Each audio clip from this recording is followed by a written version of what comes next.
Bam! What is up with the squad? It's such your favorite auntie with Uncle Tendencies in the building. What is the deal? What is the deal? What is the deal? Y'all let me know what's going on. Happy Friday.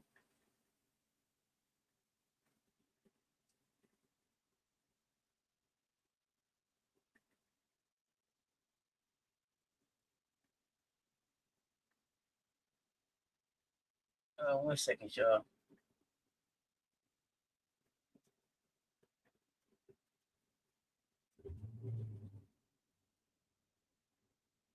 Oh, that's gonna make it even better. That's gonna make it even better. All right, what's happening? What's happening? What's happening? Frank Wright, yeah, what's good? Joe Mama, what's happening? Happy Friday. June Brown, what's up? I certified, what's good? Michelle Sessions, what's happening? Happy Friday, y'all. Happy Friday. So, y'all couldn't hold it down for one day. Y'all couldn't hold it down for one day. I don't come up for one day and y'all let all this bullshit get started in the WNBA.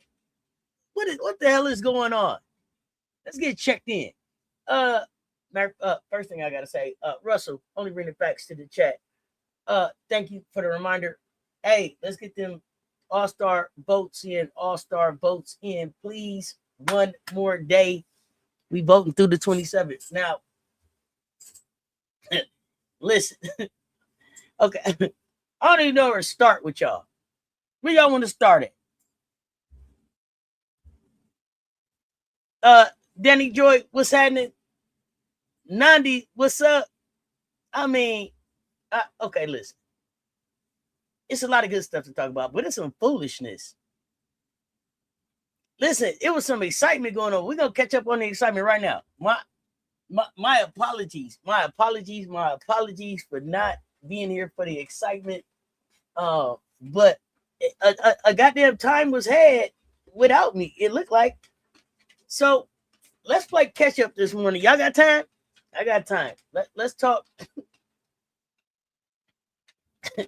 Let's talk before. So when I don't show up, it go crazy. So now y'all suspended Alyssa Thomas. Can I start there? You suspended Alyssa Thomas?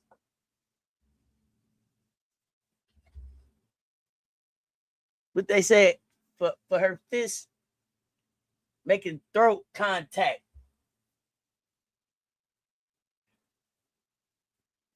Miracle Rider was good. Okay, Michelle Sessions, you got time. Good. I got time too. I got a nice cold Coca-Cola fresh out the freezer. Okay, for this conversation.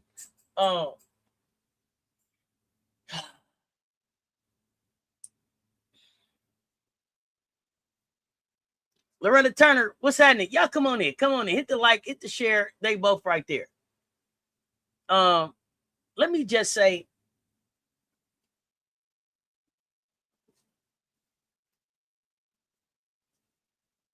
from the bottom of my heart, I didn't expect to wake up to Alyssa Thomas suspended. Did anybody else?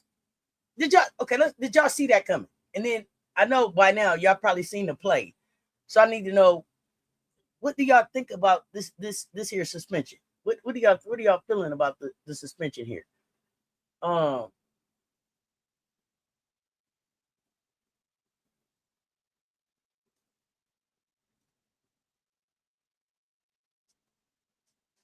And then I gotta say that Dallas is different when it's different when the champs show up and play defense, ain't it? it ain't so fun. Okay. Michelle Sessions, you say no what? You didn't see the play? Talk to me. Lynn Turnipseed, what's happening? Okay, the suspension is bullshit. Okay. KK, what's happening? I knew it was coming because the CC fanatics were emailing the commissioner and writing emails. Shit, I don't even remember them really talking. I'm gonna tell you this. I didn't even remember them talking about the play, for real. When I went back to the moment in the game where it took place, I didn't even realize that they went back and played it back. It wasn't no foul call.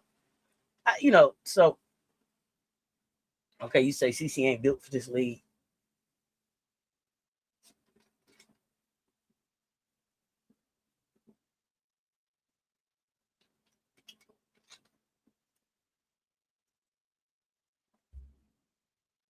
Real question. No, you didn't expect AT to get suspended. Okay. Until us, check ball. We up. AB, what's happening? Andre, what's up? Nah, what's happening? CC did kind of react when you watch this shit in slow motion. And then they did go back and replay the play. So the one thing I'm gonna say is the WNBA is full of shit. The way that they can get right back to a CC replay instantly. And then I'd be seeing Asia catch two pieces that they don't even replay.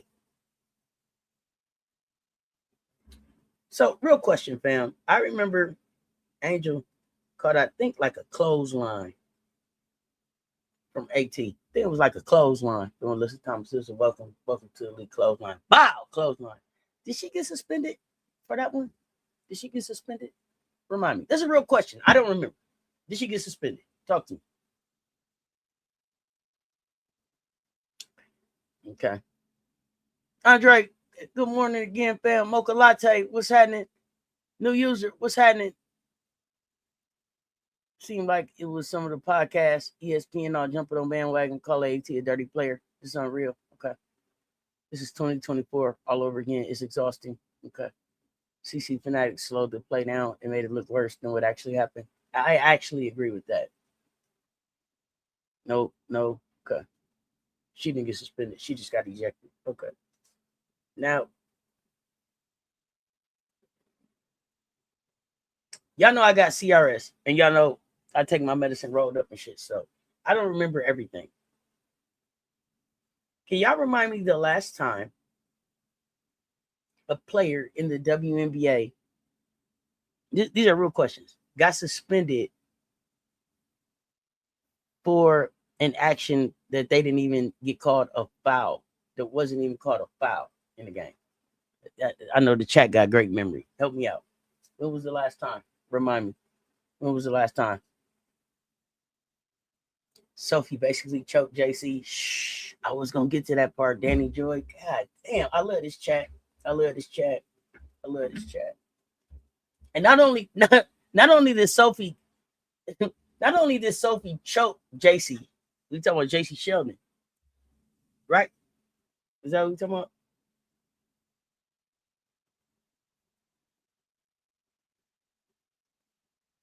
Is that what we talking about?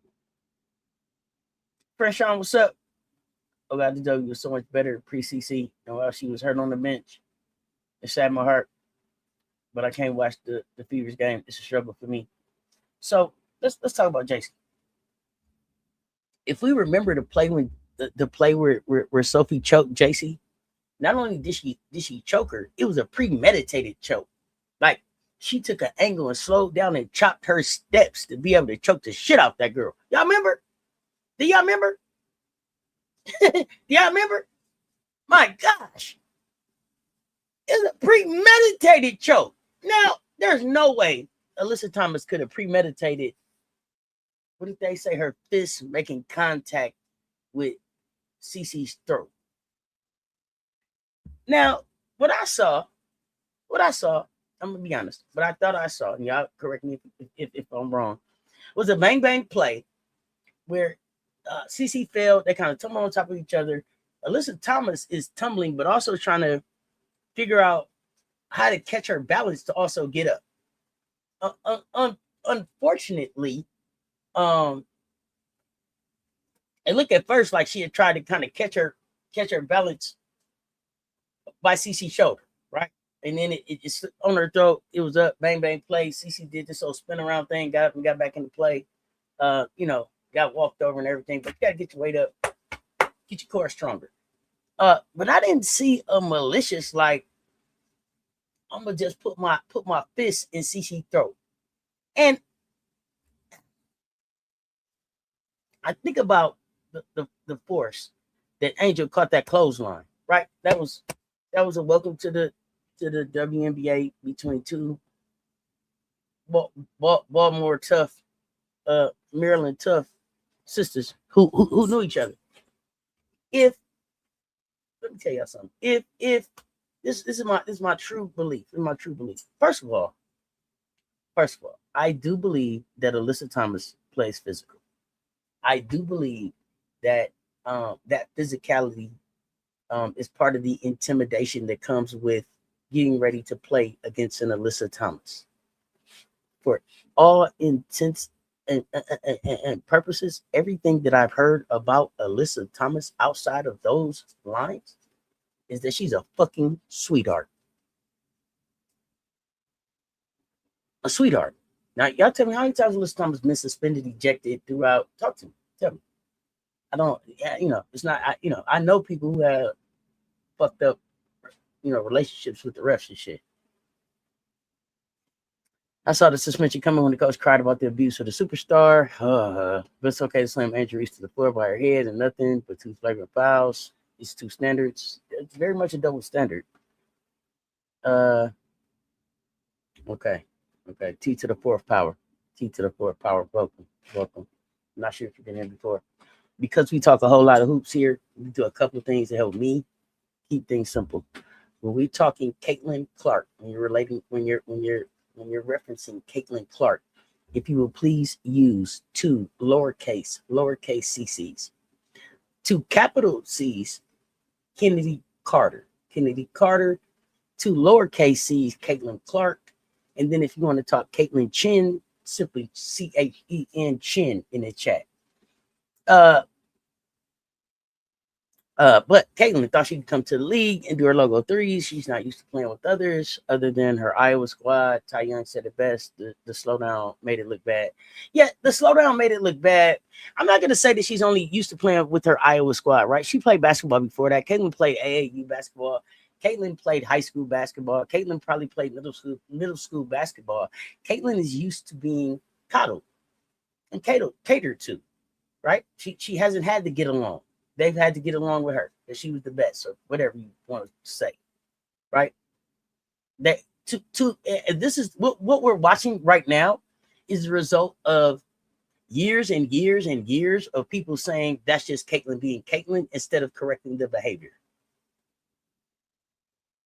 Period. If you correct that behavior, we have a different type of player in the fucking league right now. And for everybody to be wanting her to be the face of the league and wanting her to be the superstar of the league, her attitude, her body language, the way that she treats her teammates, the way that she treats the refs is fucking trash. It's fucking classless, and it should not be fucking celebrated nor fucking coddled or accepted. Everything that she fucking does on the court in those situations are everything that your fucking coach tells you from the beginning of basketball not to do. Period. I'm gonna be honest. That play wasn't as bad as they make it seem. I don't think it was that bad either. WNBA has 2 standards: one for the superstar black player, and one for the superstar white player. It's only 2 superstars really in this league. It's a superstar black player and it's a superstar white player, and then there is a manufactured star that they have in this league, and then they have stars. To me, there's only 2 superstars in this league. There's Asia and there's Stu. And if you don't believe me that Stu is a superstar in this league, look at what the fuck New York looked like with Sabrina trying to take him someplace. Oh God, she was barbecue fucking chicken. My goodness. Okay, but we'll get to that. What up, though? MJ. Okay, you here for the majority of the day. I want to do a Cess and MJ catch up. Can we do like a bets hoops conversation? Because I couldn't get you up with Paige and the team when they was ready. So can we do that? Check my ticket in the want to bet section. Let's talk. So I would love to have you. If you want to come up now, if you want to do it later in the day, let me know. Let's have a talk though. Let's have a talk. Lisa Peel, what's up?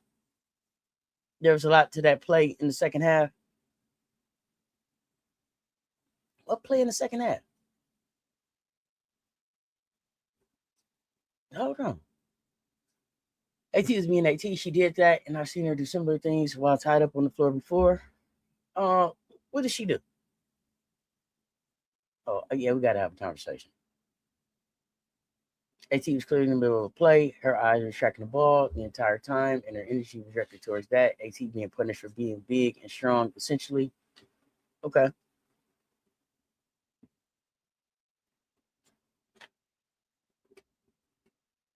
I'm not an AT fan, but this is crazy. The league is setting a bad precedence with this. They better do this for everybody. I see Asia take 2 pieces. Remember who was that hit Asia and A didn't even come back up the court? Remember?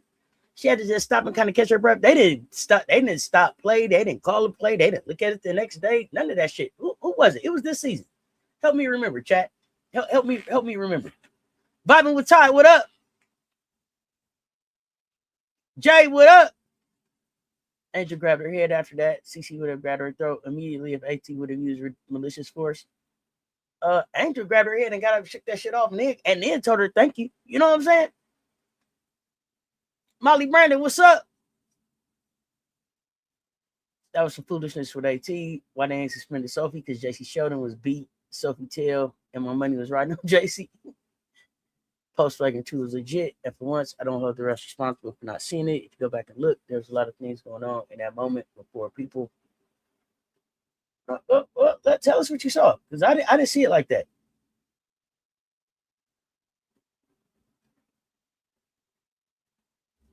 Protect the you. Here you go. Now, I don't know if you came back the other day, but you was in here asking me about somebody with some glasses that I talk hoops with. Now, I forget who it was. Somebody hit me up and said, maybe you're talking about Political Lil. Are you talking about Political Lil? Because if you're talking about Political Lil, I would have never guessed Political Lil when you said talking hoops. Because me and Lil talk systems. So is it Political Lil you was asking about? And me and Political Lil just did a show the other day. So I don't know if you popped up, but I said that after me and you had that exchange on my very next show, I asked you about that, but I didn't see you in the chat. So I want to know if that's who you're talking about.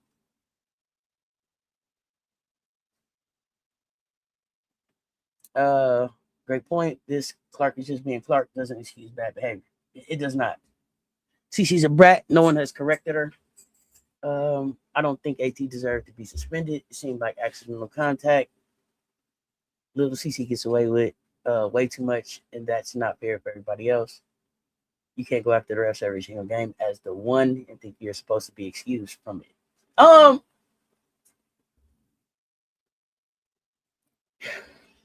was gonna ask y'all what would they say about Asia if A did that, but when did this happen? Because they were going after Bonner. This bullshit is hard to watch. Well, I think that they talked about this early in the game. They talked about this at the end of the last game.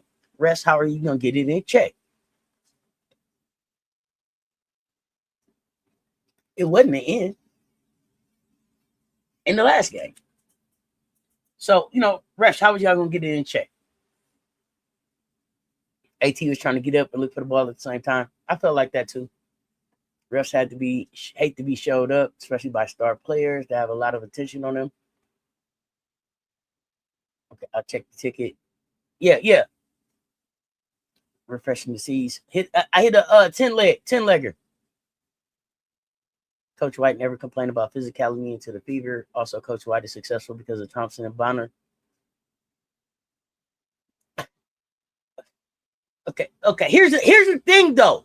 Here's the thing, and this is where the hypocrisy. This is where the bullshit has to stop. Okay, we cannot, as the Indiana Fever, be like, hey, stop calling the Leah Boston elbows. She plays a physical brand of basketball, right? And then turn around and act like can't nobody touch fucking Caitlin. That's bullshit. It's a physical sport. It's a contact sport. Bro, I'm telling you, y'all need to go and transfer her to golf. It'll work out better for y'all, for the money, for the supporters, for all that shit. I'm telling y'all. White Wolf, what's up? So the CC show is coming back, but the CC show is coming back as a midday show on Tuesdays and Thursdays. I told y'all, when y'all see Coach Coleman, hold on, no, let me make sure I get it right. When y'all see Coach Coleman, okay, and I just was confirming this. Y'all have to congratulate him on being pastor-elect Reverend Coleman. He got to get his flock together now. Hold on, he getting the church settled. Then he'll be back. But this gonna be a noon show, Tuesdays and Thursdays, for an hour, 2 hours at the max. Where we'll talk hoops. But I am gonna bring back something in that slot. It just won't be the CC show because Coach is not available at that time. It's only an issue because it happened to the fake hope. Yes, okay. Says it might be Coach Coleman. No. It was a woman with glasses. Now they went after a point guard trying to give her a flagrant for a basketball play with Paige. It would get crazy. There's so much bias going on now in the dub. Okay. When Cece was on her back, she looked surprised that AT wasn't paying attention to her at all. LOL. Cece seemed confused because she expected to be attacked, but AT clearly was not attacking her. The other thing I think Cece thought was that somebody was going to help her up. AT stepped over her and kept the play going.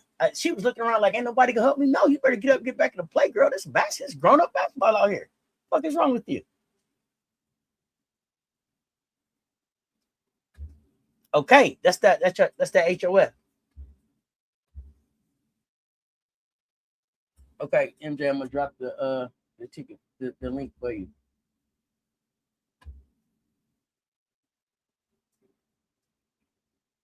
Oh, this should be good because MJ said he agreed with the call. This will be a good talk here. He gonna try to come convince us. Come on, MJ. Damn, I couldn't remember her name. Yes. Okay. See, yeah, I would have never. You was like talking hoops. Me and Political, I don't think of that as talking hoops, fam. So that's who you was talking about.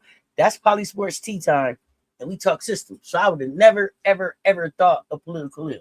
So shout out to, hold on, because they sent me a cash app to tell me that you might have been talking about Political Ill. Hold on. Their name started with a T. It was like they might have been talking about Political Ill. So T, I ain't gonna say your government on here because you didn't put your YouTube. But yes, that was a good call out. Thank you. Because I would have never thought about Political Ill, like talking hoops, breaking down hoops, talking real hoops. Yeah, no. Political Ill. And we just did a show. Long time. They're also watching Latin and Sparks. She needs touches. They're winning anything. They're soon. Peace. Man, get tonight out of there. Tonight the fuck out of there.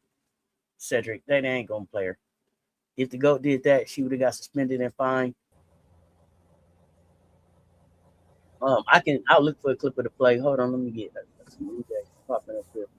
Talking about Jeanne Antoinette, what's up, fam? So not even CC in a moment thought AT wasn't intentionally attacking her. CC didn't react as if she was being attacked at all. No, she didn't get into her victim or nothing. Nuh-uh, they was talking about Political Ill. Working and lurking. That's who I thought they was talking about. That's why I was like, yeah, if you don't see him over here, because I don't fuck with him. You know, if she does something intentionally, she looks at you and shakes her head. She was in the play and going for the ball. Oh, she had the clip of it in real time. I'll pull it up. Right, this is not netball. They need a netball league. Spurs, man, what's happening? As if Steph White. Welcome to the chat. If it's your first time here, MJ, I got you up here. I'm listening. Okay, I just wanted to make sure you knew you was up, that you was live. Mm-hmm.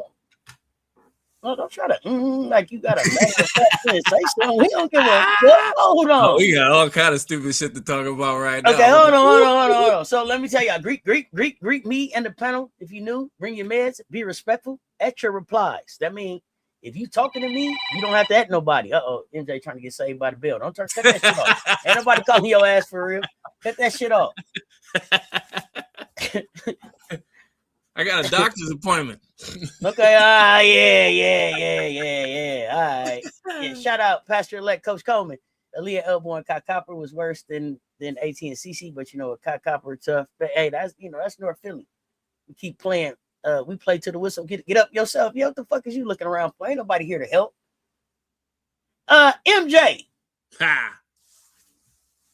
What let's see. Yeah, dropping the truth. Y'all dropping on these people need. Thank you, fam. That's who you was talking about. We just did a show, and we got another show coming up about the 5-year, the new 5-year rule, and some other stuff around NIL. So be on the lookout for that. But that is definitely political ill. Yeah, that'll be a good conversation for sure. It's a 5-year rule. What the hell is that all about? I got to get some answers on that, because 5 years. But what if you go to junior college? Right? But that's what I'm saying, though. It doesn't. Right, exactly. What's up, Jeremy? Junior college isn't governed by NIL. Not that I know. Yeah, so I don't. I have to get into the rule and break it down. I'm going to try to find a clip of this play. I'm probably gonna have to. They're probably gonna make me cut it out. But we'll try to play it here real quick. Oh, you mean the AT? So yeah. So here, okay. Can I? Let me say it. Let me say a few things to set this up. So one thing that none of you have ever heard me say anything is something bad about AT, ever. Never on this channel. You can go back and look up the transcripts and all that stuff. AT is a baller, first ballot Hall of Famer in my opinion.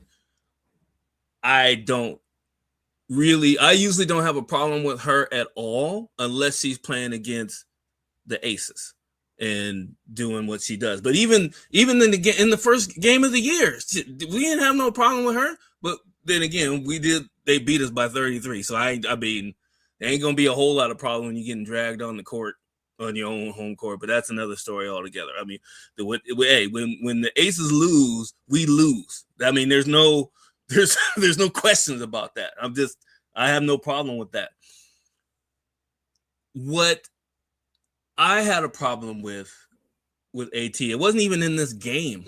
I didn't even have a problem with her in this game. I did have a problem with her when they played and they got into that dust up with who was that? And that wasn't even this year. It was like probably a year or two ago. Shakira. They got that whole thing that could have been avoided, in my opinion. Oh, here's the play right here. Here you go. We gonna watch it in real time. You guys see how quick that was, though? You see how quick that was? How can you call anything on that?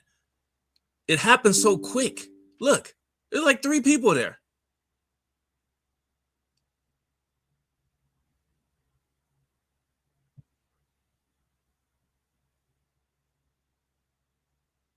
Hey, bro. First of all, Caitlin. Okay, go ahead. Give your say what you got to say, and then I'm gonna say what I got to say about it. Go ahead and tell us. So here's the thing. Why. So as a defensive guy, made my career on it. There are a few things you could do, and I'll be honest with you. I never was the guy that There's always I'm not trying to be that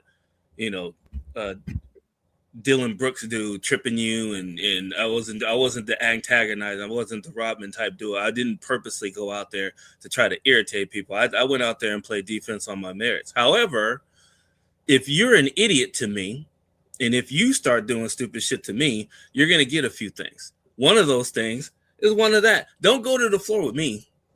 Don't go to the floor going diving for the ball. Don't fall with the ball in your hand, because guess where I'm coming? I'm coming down to get the ball, but I'm coming with elbows. I mean, it may not be my fist because I don't want to break my hand. I broke my hand before and I was out for a while. I didn't like that. But yeah, there was some things that you can do, and you'll see it when they slow it down. You can't see it when it's in regular motion. You can't. It's just too fast. And usually, honestly, the only people that see it are the people that do the replay. They're the only ones that get to see it. Everybody else is like, oh, well, what happened? You don't know what happened until you see the replay. And you can't. And Caitlin Clark's the girl that cried wolf. Like she barking at the ref every other time down the floor about something that happened that they didn't see. So how are they gonna believe you when you barking at them like when something does happen? Now, with that said, there is one trick that you can do as a defender that you can usually get away with. And one of the things, and it happens not just on the floor, but it happens on off the ball stuff and different things like that. When you line up a player, when you line up an opponent, when you line up somebody that's next to you, in this instance, let's say that person fell to the ground with the ball in their hand. if that person has already been yapping and yakking throughout the game and you are irritated with it, one of the best ways that you can get away with what they like to call under the pile stuff is to dive on that player that has the ball, and then when you get up, you make sure that you use their body to get up. Now, whether she meant to go in her throat or not, it doesn't matter. She was going to get up with a fist in her chest, in her arm, on her forehead. It didn't matter what was it. That was just going to happen. And that's from getting barked at and having to listen to the whining and the stupid shit. That, I mean, excuse my French, but I'm just telling you the truth. This is, I mean, I went through 8 years of semi-pro with that. I went through 3 years of college with that. Went through 3 years of high school with that. So, I mean, it's not like I don't know. I haven't seen it before. My teammates used to do it all the time. I had to pull them off of people. So, I mean, and this is the thing. I don't have anything against AT for doing it. It is what it is. Like if you're not barking, so then tell me why the suspension is okay. The suspension is okay because I see you. I'm gonna address that in a second. Go ahead. Yeah, you know the narrative. The suspension is okay in the minds of the brass and even the coaches and even some of the, I mean, the head coach is gonna stick up for you no matter. Well, he's supposed to. He or she is supposed to.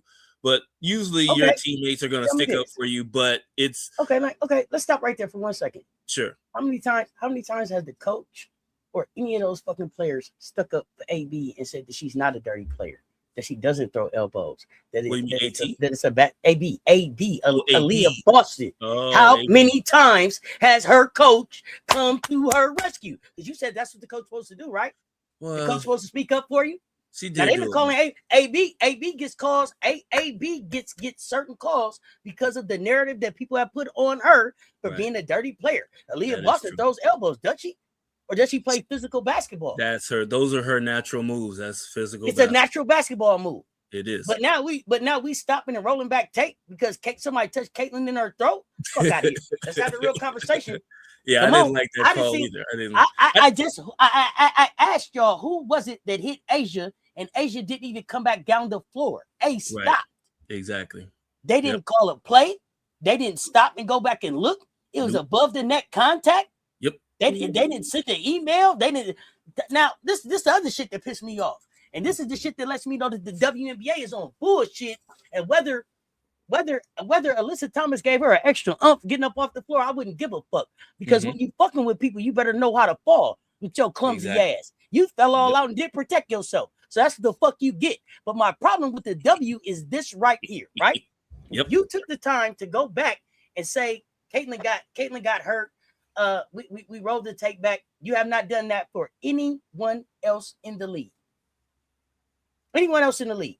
Tyler Marsh said that he is sending fucking emails, text messages, calling y'all about the fucked up calls that Kamilla Cardoso gets, and y'all don't even fucking respond. Y'all leave him on read. Red. Yep. So fuck the suspension. That's the bullshit. Consistency. That's how I know they on bullshit. Yep. Consistency. For Tyler sure. Moore said y'all won't even respond to his goddamn messages. Her motherfucking neck, she didn't even look like her throat was hurt. That motherfucker got up and she didn't get it. She didn't leave the game because her throat hurt. She left the game because her goddamn back and her feelings was hurt. Yeah, that's another question. Before the fuck she even got home, y'all had decided that y'all was suspending Alyssa Thomas. Yeah. Y'all had slowed that bitch down. Y'all had the minute mark up. Y'all had typed up the goddamn memo. But y'all ain't said shit about the calls that Kamilla Cardoso is getting. Miss me with the bullshit. But go ahead, MJ. Even then, if you guys remember the first game with all the dust ups and all after the dust ups and all that stuff, I didn't like the call they made on Copper when she was going to the hole, and KM got her head in the way of a swipe move while she was going up for a layup. That wasn't on purpose. That was a natural move, but she got called. The chat just reminded me. I'm talking about the chat just reminded me while I'm talking about ain't nobody sticking up. What the fuck did they say about Aaliyah Boston getting that black eye? Right. Exactly. Yeah. And I don't want no trouble for Angel because I just feel like it was basketball. It was unfortunate she got caught. She put the mask on. People was like, she's not even hurt. Why she got the mask on? Hey, you remember what the announcer said? They were like, where'd she get that from? Roll back the tape and find out. What the hell you mean? Where'd she get it from? You got the tape? Find out where she got it from. Cats in the Kamilla truck. Cardoso got a foul for walking on the floor. Yeah, that was crazy. She had to tell them, I just got here. How the fuck you just want to put a foul on me? Exactly. Like, how are you gonna put the foul on her? And the referee. This is what I do. Okay, maybe they do. Some of the real good referees, when they make a mistake, they wait until there's a break, and if they're near that player, they don't go out of their way to go to the player and say, I made some mistakes. If they're near that player at one point, or if it's a timeout, or if it's an out of bounds play and that player is taking the ball out, they'll lean over to you and say, I missed that one. I'm sorry, I missed that one. I'll look for it. That thing, right? That's what good referees do when they miss calls. Because they're gonna miss calls. It's the nature of the beast. You got the best players on the world in the world on one floor. You're not gonna get everything. It's just the way that it is. The obvious stuff you should get most of the time, right? Unless in this situation where if there was a foul, it would have been called if they saw it, but it was so quick. It was almost like that happened, right? Here's what it's just what Cess just said. You know how you avoid that? Stop being clumsy, and also learn how to fall. If you learn how to fall, then you can protect yourself better when shit comes around. Exactly. If you're going to be somebody that's throwing elbows and being all funny, then you have to know what to do when the crafty veteran grabs the back of your knee. Exactly. And you ain't going nowhere. Right now, what is your counter move to that? Since that's the game that we're playing. Exactly. See, y'all continue to let this fucker throw a rock and hide her hand. Slap her fucking hand. And this bullshit will stop. And Stephanie White, how dare you? She had to do that. How fucking dare you? I know. Nobody said, and somebody said in the chat, reminded me that y'all was out here talking about Aaliyah Boss's name standing for assault and battery. Yeah. What did y'all come out and say about that? Yeah. So did y'all come up and stand up for her for that? With all the games that she's winning for you? Yeah, that's with coming with the physicality that's setting the tone for y'all to be who the fuck y'all are? Are y'all doing that? No. Her own fan base. Period. Not a whole lot needs to be said about that. It's not coming from us. It's coming from her own fan base. The ridiculousness of this is I had to hit people up the other day about the poster thing. But the conspiracies came right out of the wind. I'm like, wait a minute. What? So, okay. This is what I did, chat, and listen to me. This is what you do. This is the quickest way to get receipts. Wait. Who was the three people that got left off the poster? It was Diana Taurasi. It was Caitlin Clark. Who was the third person that was left off the poster?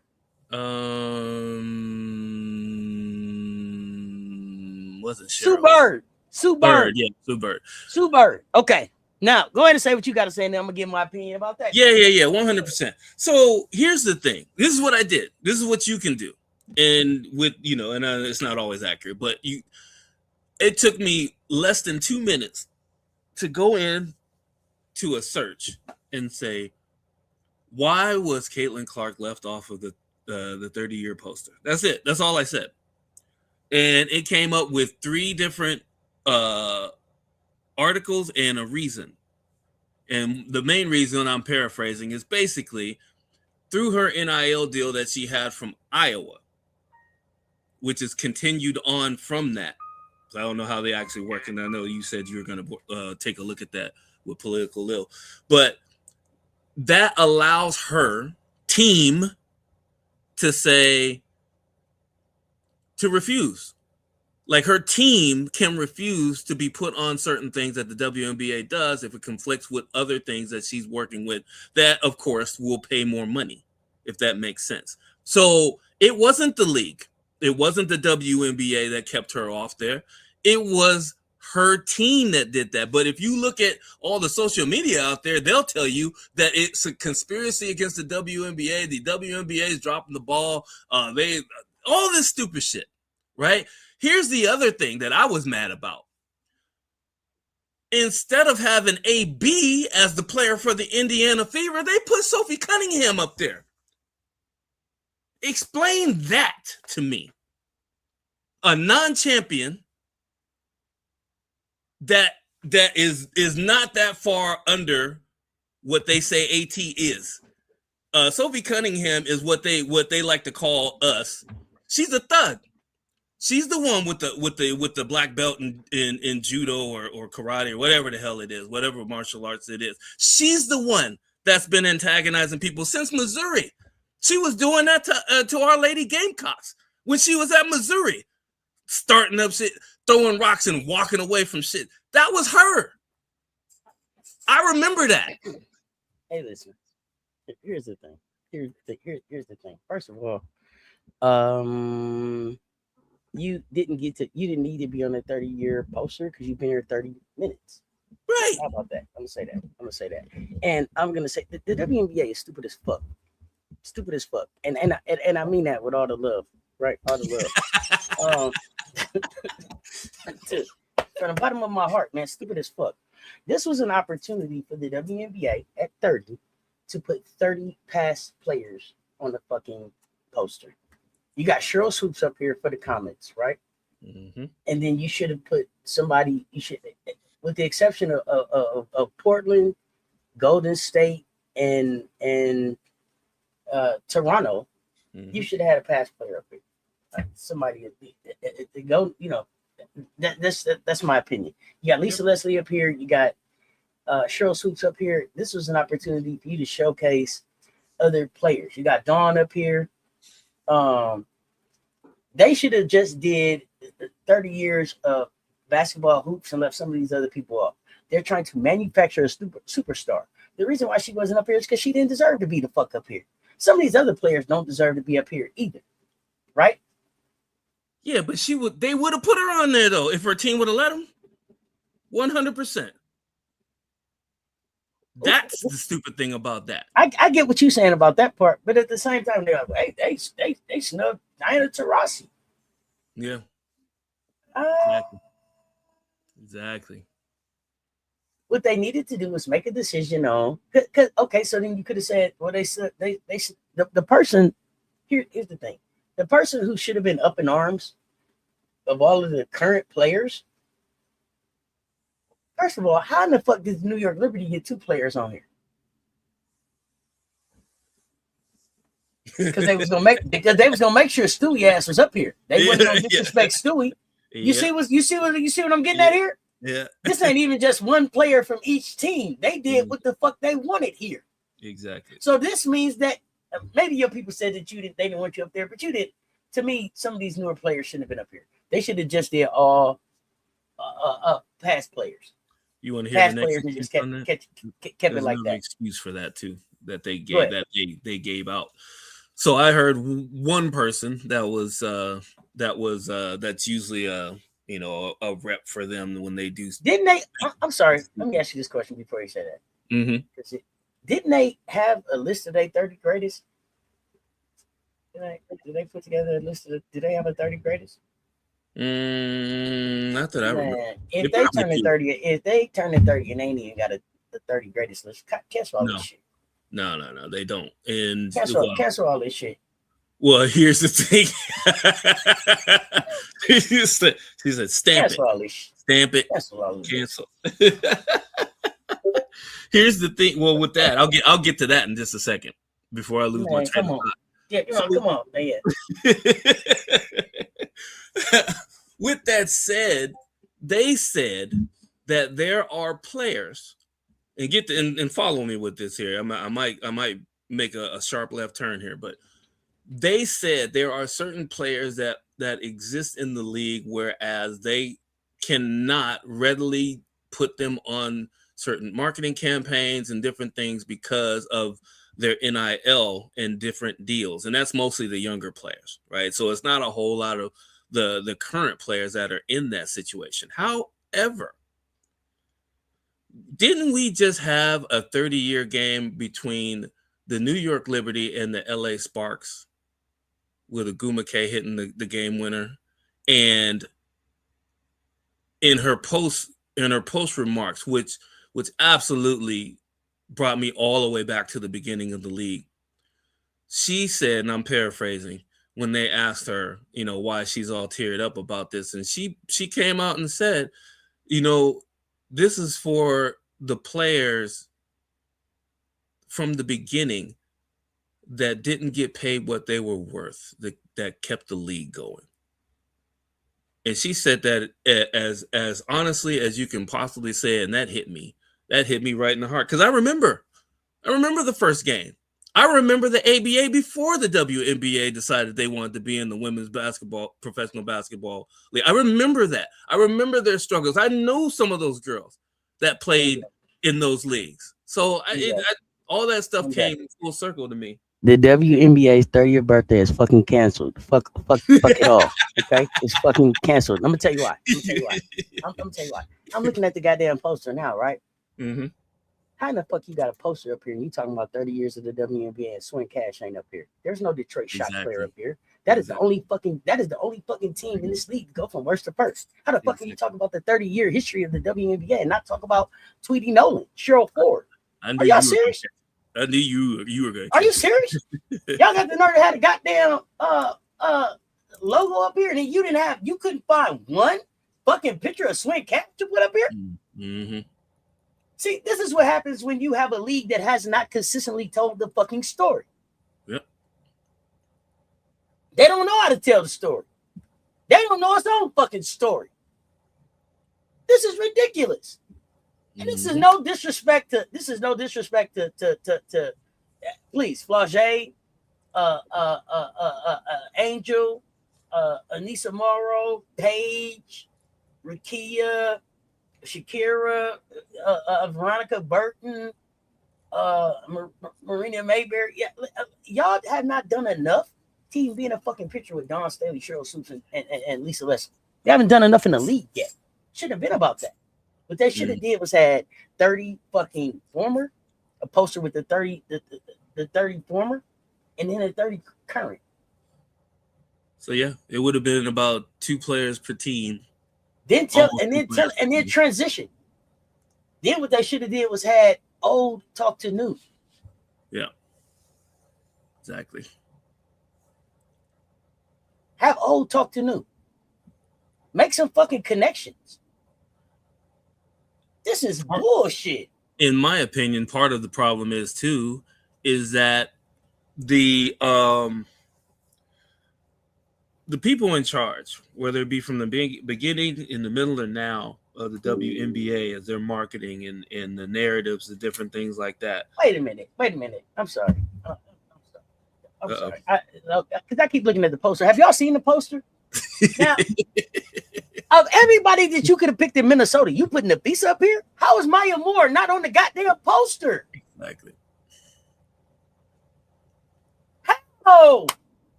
Hey, what you say, Cess? Letting losers do winner shit? And then poor Candace Parker, they drug Candace Parker around just retiring her jersey all over the goddamn nation, all over the goddamn league last year. They didn't put her up on this goddamn. She can't even get in the credits. Not in any poster. Not in any uniform. Yeah. They could have put her in the Chicago Sky uniform. Can't even get in the credits. Unbelievable. So, and this is what I mean. No, and I understand Tina Charles is not a champion in this league, but there was no team that she could have represented. DeWanna Bonner holds what record? What records does she hold a record? What is it? Is it most points, something, whatever the record is she hold? She shouldn't be up here on the 30 picture. Yeah, I think she's third scoring or something like that. I see Wakar. I see you talking a whole lot about Jalen Brunson and the Knicks. Yeah, shout out them, but we talking women's hoops over here. We don't really talk men's hoops. But yeah, shout out to them. We love Jalen over here, but we ain't talking that. But blue and orange guys, congratulations.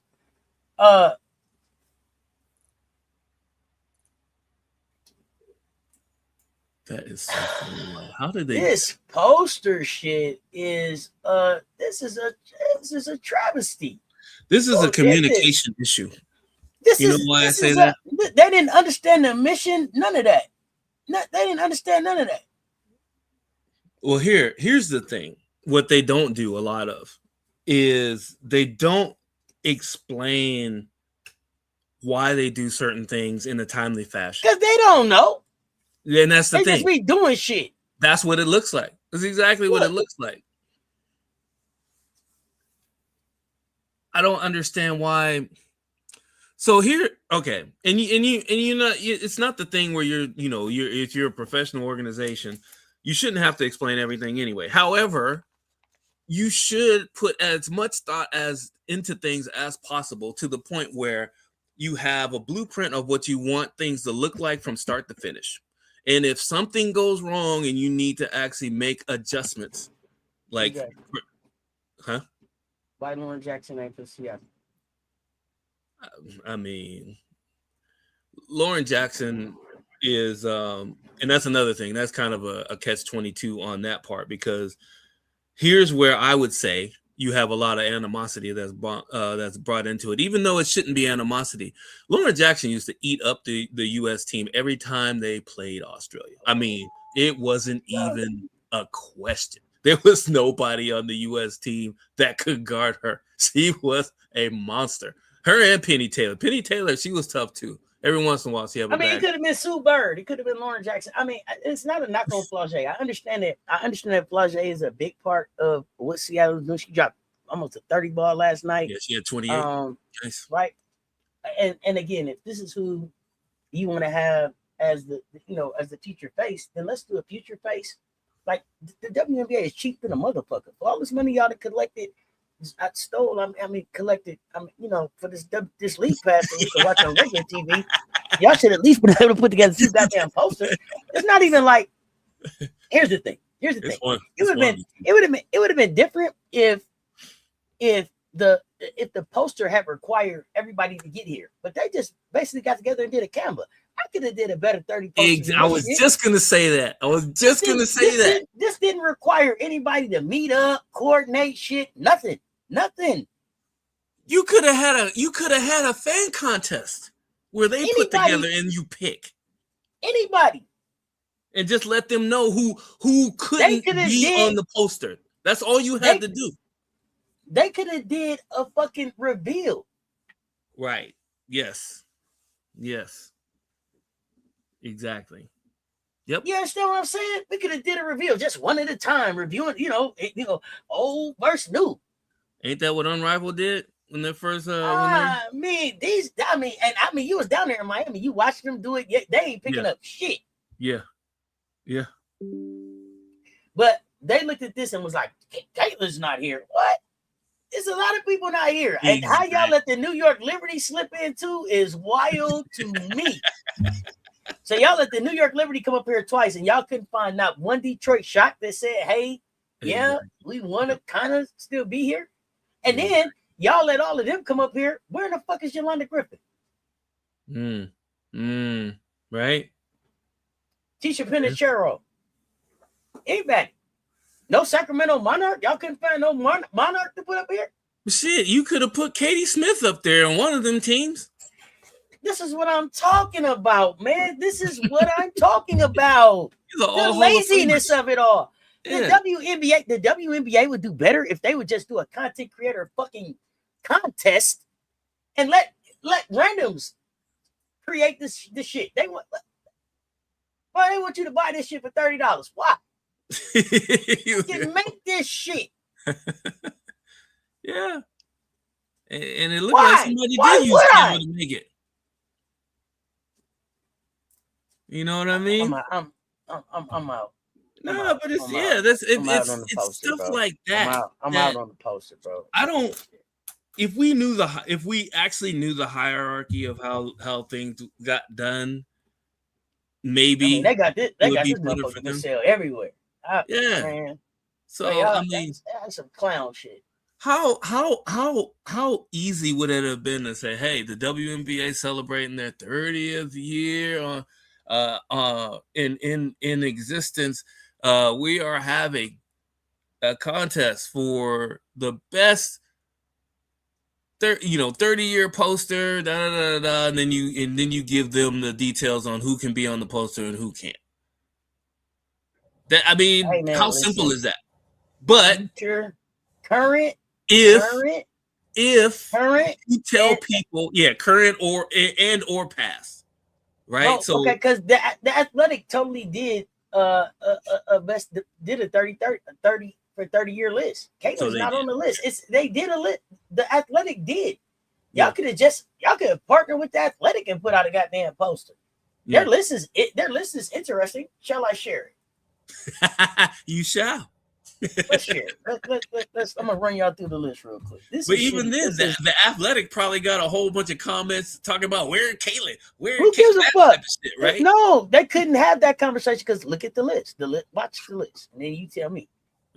This is why. Look, Tamika Catchings, Diana Taurasi, Cynthia Cooper, Asia Wilson, Brianna Stewart, Maya Moore, Sylvia Fowles, Candace Parker, Lauren Jackson, Yolanda Griffin, Lisa Leslie, Cheryl Swoops, Elena Deladon, Nneka Ogwumike, Tina Thompson, Simone Augustus, Sue Bird, Tina Charles, Brittany Griner, Lindsay Whalen, Katie Smith, Tisha Pinachero, Cappy Pondexter, Becky Hammond, Deanna Nolan, Jonquel Jones, Elena Beard, Rebecca Brunson, Angel McCautry, Chelsea Gray. No, there shouldn't be anybody in the comments saying anything because her name don't belong in the conversation with these people. That's a list for you right there. Yeah, that's a 30-year list. And them 30 people should have been on the goddamn poster. Here you go. That's definitely a list for you right there. At least it started a conversation for what made the poster. The way that they did the poster, it was like they went through and just said, we need to know who got the most Instagram followers or something. This looked like a popularity contest type of poster. Pretty much. It is the actual history of the goddamn game. Exactly. There is no reason that Nafisa Collier should be the representative for Minnesota. There's so many players. She doesn't represent one championship that Minnesota has. How do you figure? Well, she is the face of what the Minnesota Lynx want to put out there, though. Right? Man, that's you. No, the hell she ain't. It's not even her team no more. Yeah, that's you think so? Brethren. You think so? Okay, till TCU Cool got there. Yeah. Let's see if it's still her team. She better try to get an afro. She better try to get a goddamn afro. Better see if she can blow that hair out. Because it looks like it's Olivia Miles' team right now. That's what it looks like. You know what it looks like to me? You know why? Because when the Jack in the Box come out the box, you can't put Olivia Miles back in the box in Minnesota. No. Yeah, they're gonna have her. They're gonna try to keep her for at least 10 years. So, yeah, that's not even an issue. The rookie contract they got her for a bargain. Yeah, they got her for a bargain. But with that said, it looks like when Fee comes back, and I know Jeremy's gonna have something to say about this, but just my first hot take of the weekend. It looks like Fee is gonna look like Stewie looks right now, right? Stewie is one of my goats, and rightfully so. Stewie can turn it on whenever she wants. Like literally, she can. I mean, even if she's having a bad game, she'll have five points coming out of halftime, and the next in the next 3 or 4 minutes, she got 17. So I mean, you don't believe Stewie is a GOAT? You don't believe Stewie is a superstar? How did New York look last night? Yeah. Where it looked like Sabrina could take it when Stewie sitting down. Well, here's the thing. She sat out for rest. But she sure did play against the Aces, though, didn't she? That game meant something. That game meant something to her. She want to play against the best. The other thing Stewie knows is that she got to play against the Aces again. What in a few days? Yeah, you better get some rest. Yeah, Because it's only you, big dog. You know it. Stewie know it. Yeah. Stewie know it. When she look around in the room, she absolutely. John Quill seems like she's John Quill seems like she's comfortable. She's good. She got her chip. Yeah. Look, that's cool. Look, that's cool. She can't take them nowhere. She can't take them. She can't take them nowhere. She's the fourth or fifth option on the team right now. Hey, you know what? The crazy part is, they better play Pauline Astier if they know. If they know, like I know, they better play Astier. I like her game. She's the future. She's definitely the future of the Liberty for sure. Yeah. You know who else is the future? I see you talking about Paige better than CC. Paige is better than a lot of people. Yeah. Oh yeah, Paige. You better. Yeah. Don't listen. Hey, don't listen to the people that don't like Paige that are insecure about Clark not being better than Paige. Paige is a bucket, and she's not just a bucket. She is a complete basketball player. One thing that people don't realize is this: Paige isn't the fastest player. She just not. You know what she excels at? She has complete control of her body and how she moves. She knows where to be. She knows how to anticipate. The other thing, her confidence. You're not gonna speed her up. You can't exactly. You can't speed a player up. You have to double them. And that's what all these other people get. They don't play Paige and Miles like they play Clark. Well, here's your scouting report from a coach. You have Clark, who they have come in and said she is the GOAT before she played one WNBA basketball game, even though she does not have a championship and just a couple of gold medals with a couple of all-star teams. Here's what you don't know. As a coach, if I know somebody knows how to spark her team by shooting from 30 feet out, what is my first thing that I'm going to do if she's bringing the ball up? I'm sending my best defender, and I'm going to press her the entire game. I'm going to run at her the entire game. And guess what? You're going to get contact. There's going to be contact. And if you try to give one player 20 free throws in a game, the rest will autocorrect and you will end up getting 4 or 5 free throws a game. So be careful what you wish for. The other thing about Paige is this, though. The other thing about Paige is this. Paige is never looking for her own number, right? But the answer is always in Paige's bag. That's the luxury that the Dallas Wings have, right? If the Dallas Wings get in trouble and they need somebody to knock down some threes, who's going to knock them down? Paige. Right. Yeah. If the Dallas Wings get in trouble and they need somebody to get to the basket and finish through contact, Enrique can do it, but who are they more than likely going to put whose hands are they going to put the ball in? Paige. Yeah, of course. Right? Yeah. Somebody get to the elbow and make a shot. Get you with the midi. Get to her spot. The other thing though too is that Paige has the luxury of having a guard in her backcourt with her that knows exactly how she plays. Exactly. You can't buy the chemistry that those two have, right? Yep. You double Paige and you're gonna run around and find out. Exactly. Period. And now that the game slowed down for her, a lot of people were in trouble, right? It's always, it's the way too early stuff. The fudge, she's a bust. She shouldn't have been number one pick and all that stuff. Hey, here's the thing that I know, and I give respect to this too. Mm-hmm. When you come out of UConn, you do pick up a few things for sure, right? You pick up pace, you pick up screening, cuts, where to be, when to cut, different things like that. You definitely pick that stuff up. One thing I will tell you guys, and I'll tell you this, and some people know, but most of you don't. A lot of what you are going to be, unless you're a prodigy, unless you're like Big Mama, Okot, we don't recognize that players that play in high school that are sensations that end up going to the top colleges and different things like that, they don't really change much from high school. They don't. I'll give you a good example.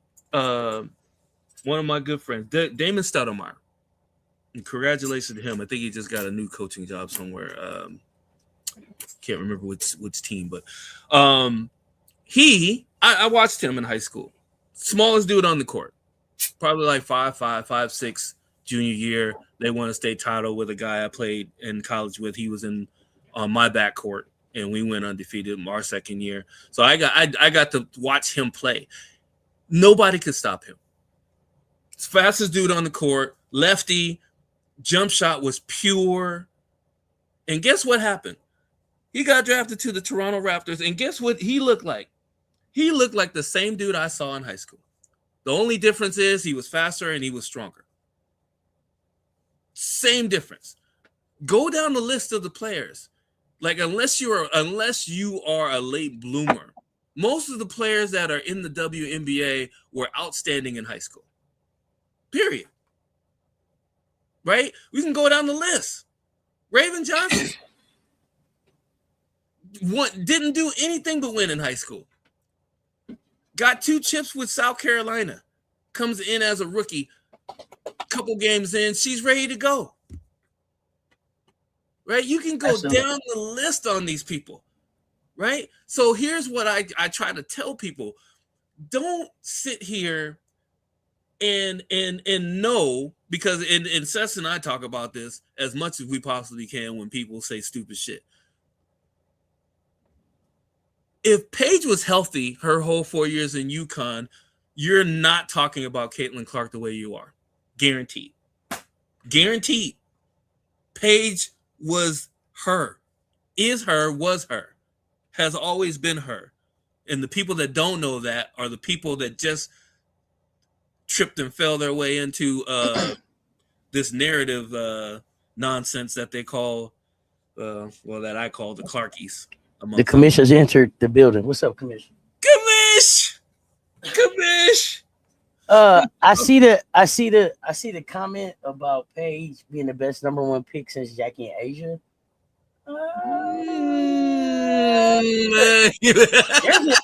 There's an Aaliyah Boston that got picked. AB was pretty damn good. That you gotta fucking talk about. AB was pretty damn good. Picks. Yeah, I think they confused that though, because she didn't have the gaudy offensive numbers. But what they don't know is that she was the leader of that team, and South Carolina was loaded all 4 years she was there. So you're not going to get that. If you wanted 25 and 12 from her, it would have. She's still the most decorated Gamecock. Right. Exactly. Defensive player of the year, national player. This is also a number 1 pick in a rookie of the year. Yes. Like, I'm not like was like a rookie was an all-star rookie. Like, yeah. Don't sleep. If you didn't watch Aaliyah Boston, her rookie year, go back. Yeah, please do. Go back.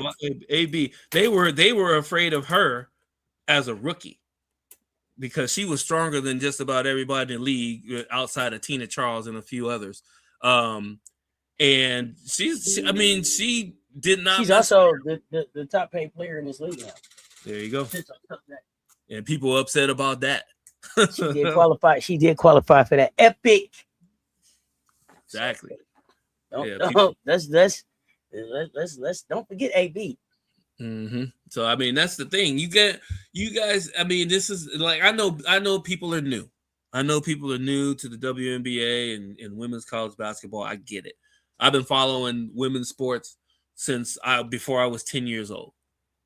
Right. I was out in the rain, watching my aunties playing in the all women's softball league, absolutely dominating. I didn't really know what I was watching. I just knew that my auntie's team was usually beating up on the other teams. And that's where I started, right? Moved on to basketball. They even had we had flag football leagues when I was in middle school for women, right? So I've been a supporter of women's sports for decades. It's the Neanderthals that irritate the shit out of me. You're new to don't tell us how things are supposed to go when you just got here. Because you sound stupid. And if you're going to say something, make sure you do some research before you say it, because you will get called out on this channel. It's almost a guarantee. We don't do lazy takes here. You better have some receipts for some of the stupid shit that you say, and don't play the victim when you get something wrong because you didn't do the right research. I'm just letting you guys know that right now. A lot of what we talk about we have from experience. And here's the good thing is this is the good thing about the interweb. If you don't know something, look it up. If somebody says you're mistaken about something and you think you're not, it takes you 2 minutes to just do a nice little search and just find out if you're right or not. Right? You might be misremembering something. Right? Don't let your pride get you toasted on this channel because it will. I'm just letting you guys know ahead of time. And I mean, the thing we want to do is we want to have fun. We want to root for our teams, our favorite players. We want the women's game to grow as far as it's going to grow. But we are not under the mistake of stupid shit like lowering the rim so you'll see more dunks, or adding a 4-point play or something like that to the league. And I mean that's been talked about too. That is a terrible idea. The women's game, some teams are already shooting more 3-pointers in a game than they're shooting 2-pointers. That's not the way you want the WNBA to go. Now, there's the other thing too. So you're supposed to change the rules to have freer movement, even though there's freedom of movement now. They've already announced it, and some of you can see they want more freedom of movement. They want no hand checking, which there isn't really hand checking because you can put a hand on the offensive player if they are not moving towards the hoop. You can definitely do that. That's not hand checking. But one thing that here, you know what? Can I gripe something real quick? Let me gripe something real quick. I just remembered this. So in the Phoenix Fever game, the last one, the second one, I was told that there's too much contact on Clark. So when I went back and did it, I watched some of her drives to the hoop. If you watch some of her drives to the hoop, first half and part of the second half, I think it was I can't remember who was guarding her, but there was blatant push-offs to get Clark a few of her open shots, and even the commentators mentioned it. She initiates the kick. 100%. At the end of the game, when the Fever were trying to make a comeback, Kelsey Mitchell drove to the hoop, had the defender on her side, on her hip. She gave a little bit of a push-off to get her shot off. Referees immediately called an offensive foul. Go back and watch. Immediately called an offensive foul. Now, was it? Sure. It was. I mean, if it's like Cess, we had this conversation before, right? About the UConn-Iowa tournament game. If it's a foul in the first fucking quarter, or if it's not, excuse my French, sorry about that. The defender was Kai, ran into Ray. Exactly. If it's a foul in the first quarter, or if it's not a foul in the first quarter, then it shouldn't be a foul in the fourth quarter. Pause for the cause. I mean, put a 1 in the put a 7 in the chat if you believe that if the refs are not calling a foul in the first quarter, it shouldn't be a foul in the fourth quarter. Why are we doing that? Pause for the cause so I can acknowledge super chats. Hey,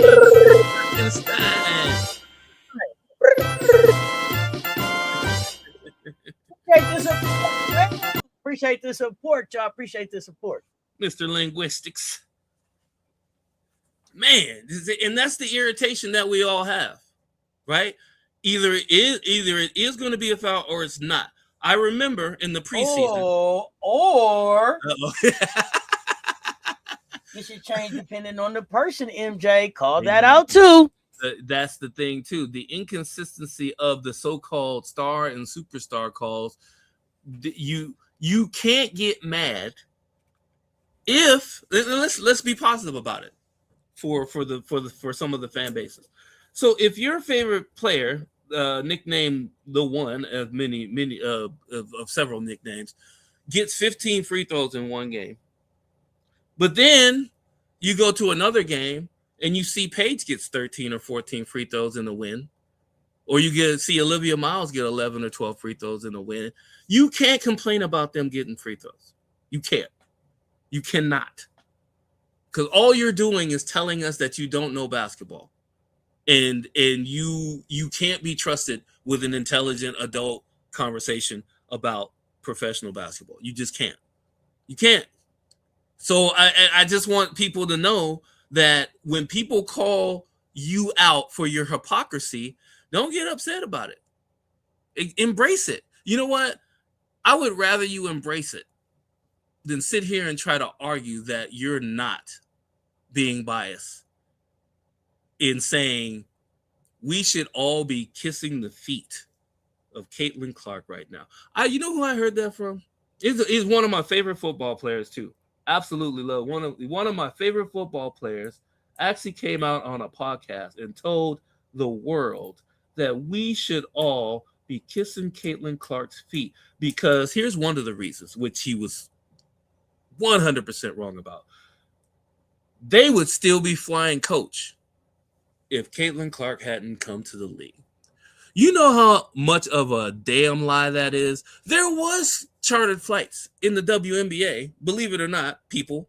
If you didn't know that, look it up. There were a select number of teams who had chartered flights for their teams. You know why they stopped having chartered flights? Because the other teams that weren't that good and weren't generating the revenue that they wanted to, they protested. They 100% protested, and they took the option. Okay, that happened. But let's talk about when she came to the league. Now, yes, that happened. But when she came to the league, so let's back up. Ever since Kathy got here, they had started the process of slowly integrating chartered flights into the league. So if you go back and look, there were certain times, right, where teams could use a chartered flight. And I want to say that it was during the finals. And then it was also if you were on a back-to-back or something weird like that. There were certain rules where you were allowed. It was outlined that you could use a chartered flight. Yes, people had chartered flights before. People got mad, spend the money, don't spend the money. And I don't know. Here's the thing, though. I thought that it was I thought that it was bullshit for the WNBA to be like, hey, well, because they complained about you guys having chartered flights, you can't charter a flight anymore if that's because that's how you were choosing to take care of your players. But the WNBA never said anything until recently here about teams not having practice facilities. Right. Right. Like, no, everybody needs to have a practice facility, but no, fuck it. Excellent point. But but everybody needs to fly the same. But everybody doesn't need to have the same opportunity to prepare, to develop, to train, to have their bodies taken care of. You have not, so the subjectivity that the WNBA had chosen to, make things equal and not just fucking mind blowing to me. But well, here's the thing, though. You bring that up. It's great, absolute great point. So here's my question to you and the chat. Practice facility to the point of this, and this is so irritating to me, and it drives me absolutely crazy. We did not know the situation of the Chicago Sky practice facility, except for the people that lived there. They were well aware of their facility shortcomings. We didn't find that out until like 3 seasons ago. We have no idea. You to the point where you're going to a facility, whereas if you left something in your locker, there was a chance that it was going to get stolen by something from the actual public. Think about that. How idiotic that is. To like, you can't even even with the storm. The storm, we were fortunate because the Sonics were there. They were still there, so they had their practice facility. They had a couple across town. So even if for any reason that the Storm had to practice at the same time as the Sonics back in the day, they could actually go over to a place on University of Washington's campus. It's called IMA. It's called the IMA, for the people that know. And it's a great, fantastic practice facility. Women's and men's teams would practice there too if they weren't, at Heck. They usually didn't practice at what was called Heck Ed Pavilion. I can't remember what it's called now. But there was facilities available especially in cities that had NBA teams. The Chicago Bulls have been in existence for decades. Why the hell do the Sky not have at least somewhere that they could go that's not in the public and run the risk of having their items stolen when they go to practice? Like, they literally had to bring their bags with them to the gym. Like, it's okay. I don't know. Maybe I'm just talking about a whole bunch of nothing. But it doesn't make a whole lot of sense to me. And I know they're not the only ones that were in that type of situation. However, if you can afford charter flights, you should be able to afford to at least rent out the local college or something. I say college, not high school, because I still believe like there's still some really bad high schools that haven't been maintained like they should be. But there should be at least local colleges that you should be able to have your professional team practice at, which most NBA teams do. They don't usually practice at high schools. They practice at colleges, and not even big colleges all the time. It's little colleges where they don't have to pay a whole lot of money for the rental. Right? I mean, it's just I don't know. It makes no sense to me, the lack of communication.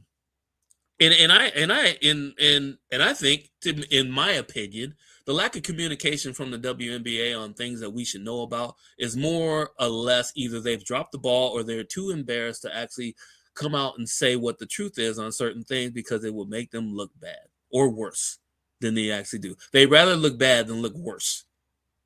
Does that make sense? Like, if you tell somebody, yeah, I mean, we were one game away from the playoffs 2 seasons ago.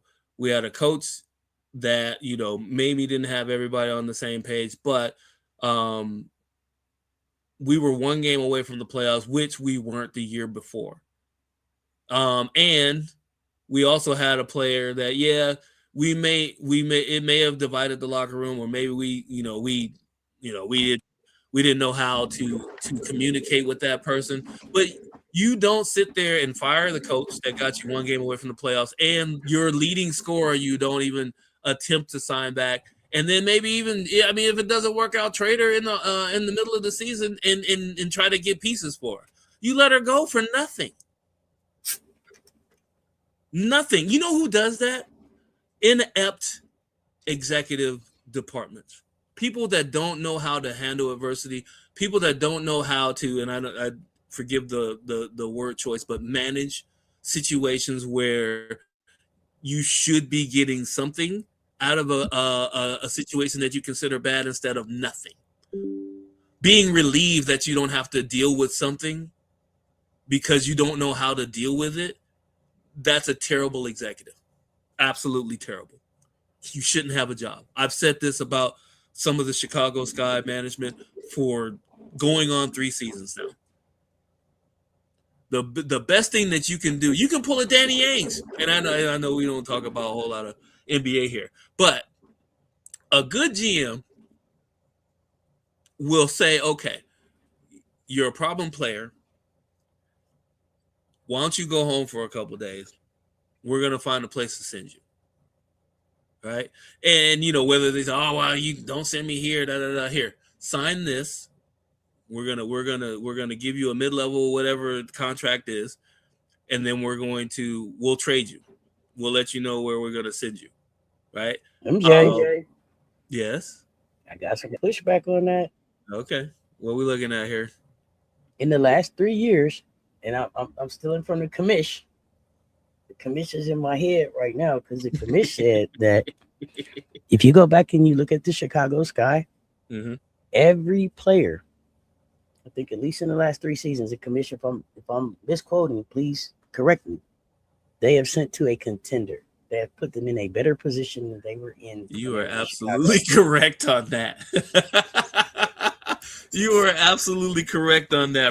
That's a commish fact. I'm reusing some commish work right there. Yeah. Commish said, Auntie, hold on, Auntie. Let's go down the list. I remember this. I remember the conversation so clearly. She was like, no, Auntie, we're gonna go down the goddamn list. Oh yeah. We're going down the list. Where did they send Kai? Where did they send Marina? Yep. Where did they send Angel? Yep. Who else? I don't remember. It was some other name. Candace Parker. Where did they send Dana? Talk Yeah. about it. Where did they send Candace? Yeah. All of the people that they left from there either have won a championship or played in a final. Yep. Auntie, you proud of me? Hey, you see it? You see it? My CRS is healing. My medication. It's in line right now. I mean, I heard you, Auntie. I gotta push back on that. I mean, I would even go back. I mean, you can go back to EDD, Elena Deladon. She played for Chicago too. They couldn't keep her. A lot of people did. Yeah. I mean, I think I had to go back and find out when she won her championship. I think it was after Chicago. I'll double check. Because that's another one of my favorite players to watch too. And I thought the one thing the Chicago Sky organization will do will put you in a good position. They don't trade you to no fuck shit. They don't just send you to Timbuktu. They don't fucking just throw you under the bus. They like, you don't want to be here? Fine. Okay. Oh yeah, it was after. That's another one. Elena Deladon. They sent her to Washington. She won a championship 3 years later. Yep. So Hall of Famers they can't keep that are going and getting championships at other places. Future Hall of Famers too. I mean, if we really want to talk about it. So to be clear, it was technically a Jeff P. tenure combo, but applies. Yes. Thank you. Jeff P. Yeah, Jeff P. So I'm going to make sure I keep the parameters. I said at least the last 3 years in the Jeff P. era. I see Jeremy's at, well, Swing Cash. I told y'all, Swing Cash and Sue Bird, those are my peoples, right? So I mean, Swing Cash kept the league going with her play, but she also kept the league going with some cash too. Remember, yes. Swing Cash had a big infusion of cash into the WNBA. So. She's still shout out to her for that. Swing Cash. She ain't talked about enough too, but I think she hangs behind the scenes a lot. Aces brought back Hayes, so why not Kennedy Carter? What you mean? I don't understand the point, Spurs man. Kennedy Carter ain't gone yet. Where's Kennedy Carter? Where y'all think Kennedy Carter is going? Yeah, and why do y'all think Kennedy Carter is going somewhere? She got the best seat in the house. You see her every night. Kennedy been clean. Courtside every game. Locked in, cheering, jumping up and down, everything. Whatever. She was even giving props to Olivia Miles when she was giving us the business. When she had 31 on us, she was like, "Oh man!" I'm just ready for whatever the illness is. Let's get over it. Yeah, right. But you know what, though? Here's the thing, though. Better to be safe than sorry, right? I mean, we don't want something that seems to be minor to reoccur and keep her and hamper her from being her best at the end of the season, because that's when we need her really going into. Okay, I got you. You like we brought Tip Hayes back, so why not CC? I got you. Oh well, I mean, it is what it is, right? I mean, last year Carter played fine. She just didn't play in the WNBA, right? Exactly. I didn't have any problem with any of the basketball that Kennedy played all over the world. And she made a lot of money doing it. Won a championship, won an MVP, getting limo rides and shit. I miss Kennedy. Yeah. She got out, in the airport. They had a welcome party with her. I mean, it was kind of fan based. Aces fans, are y'all feeling like we're gonna Commissioner Cup and ring the same year again? Yeah, are y'all thinking that? Are we winning the cup and the chip? I had We've a done discussion it once. for you. I had a discussion for you on this, and I know it's a game sample size. So the Liberty Aces game was a really good game. We didn't play our best. All right, we could have played better, but the Liberty absolutely played their ass off. I'll give them credit. They hit big shot after big shot after big shot, and that was how they held us off. MJ, huh? MJ, What I do now? did the Liberty play their ass off, or did Stewie play her ass off? I mean, no. I have to give the credit to the Liberty. That the Liberty did play. Tell me why. So, a lot of what happens, especially on the road, or if you're at home, the old saying, which holds true most of the time, your others. I mean, I'm not dismissing the team in itself, but the people that aren't the superstars, the stars on the team, they play better at home. Okay. And that's like statistically proven. Sure, I give you that. Now, with that said, even with a lot of good defense being played by the Aces, especially during the comeback, the couple of the comebacks, the Liberty executed. Like the screens were on point, the backdoor cuts were on point, the extra passes were there. People were knocking down clutch pressure shots when they needed to knock down those clutch pressure shots. The Wizards, she was doing her thing. One second. I'm sorry. Mm-hmm. Hey, T Sports Cards. One thing that we pride ourselves on here, is being accurate. The Commissioner's Cup has not taken place at all yet. Okay. At fucking all. Okay. I want to clear that up for you. What took place on June 23rd was the regular New York versus Las Vegas Aces game, right? And the Liberty did win that. Right. The cup, and if you don't believe me, Google it or look on the WNBA fucking website or whatever. The cup is June 30th. Hence, we have games Sunday. Everybody's off Monday. And then New York and Las Vegas will get down at Barclays because New York was undefeated going up to the cup. So we'll play them at their crib for the cup. Yep. Okay. Was everybody all caught up? Because I don't like to spread inaccurate shit in the chat. Oh man. TD Sports Cards came here. It was like the cup was Tuesday. The Liberty won. I ain't seen a picture of the Liberty with the goddamn cup. They ain't talk to nobody. No, they ain't put out a goddamn cup T-shirt, a cup MVP, none of that fucking shit. Came in here with the matter of fact, ... Liberty won type shit. Like, no. I mean, they did win, but not the cup. Yeah, they didn't win the cup. So back to the game. So, one of the things, and you do have a point. There was a point made where Asia started. She had a slow game, bad game on her part for the most part. All good, fam. I just didn't want you to go nowhere and tell nobody else that. Don't be around here. You be out in public me to say that shit with your chest or something. Exactly. They come in here talking about, hey, did you guys tell this dude that the cup was on Tuesday? Like, no, we did not. So, and they did a really good job on Chelsea Gray too. She still had 8 assists and 1 turnover, but she was not able to take advantage of some of her scoring opportunities like she has been from the start of the season. If New York is who you said they are, how the fuck come they couldn't beat Seattle? Because stop playing with me. Stop playing with me. Seattle. You know why they didn't beat Seattle? Because Stewie wasn't there. New York ain't shit without Stewie. That's bottom line. Definitely bottom line. The moving the piece that can't be moved.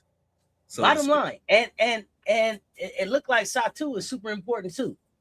Well, The way she's out. Satu keep getting these She's concussions, I'm she's concerned. on. I know. Yeah, that's the whole. This is Come her on. third one in 2 seasons.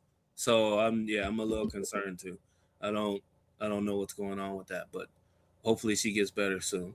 On paper, that team is it's a veteran team, and with good chemistry, they should do well, which they are doing well. But the thing that people are not understanding is that if you speed the Liberty up, they have problems because they are slow. If you're relying on Sabrina Ionescu to take you anywhere, you're cooked.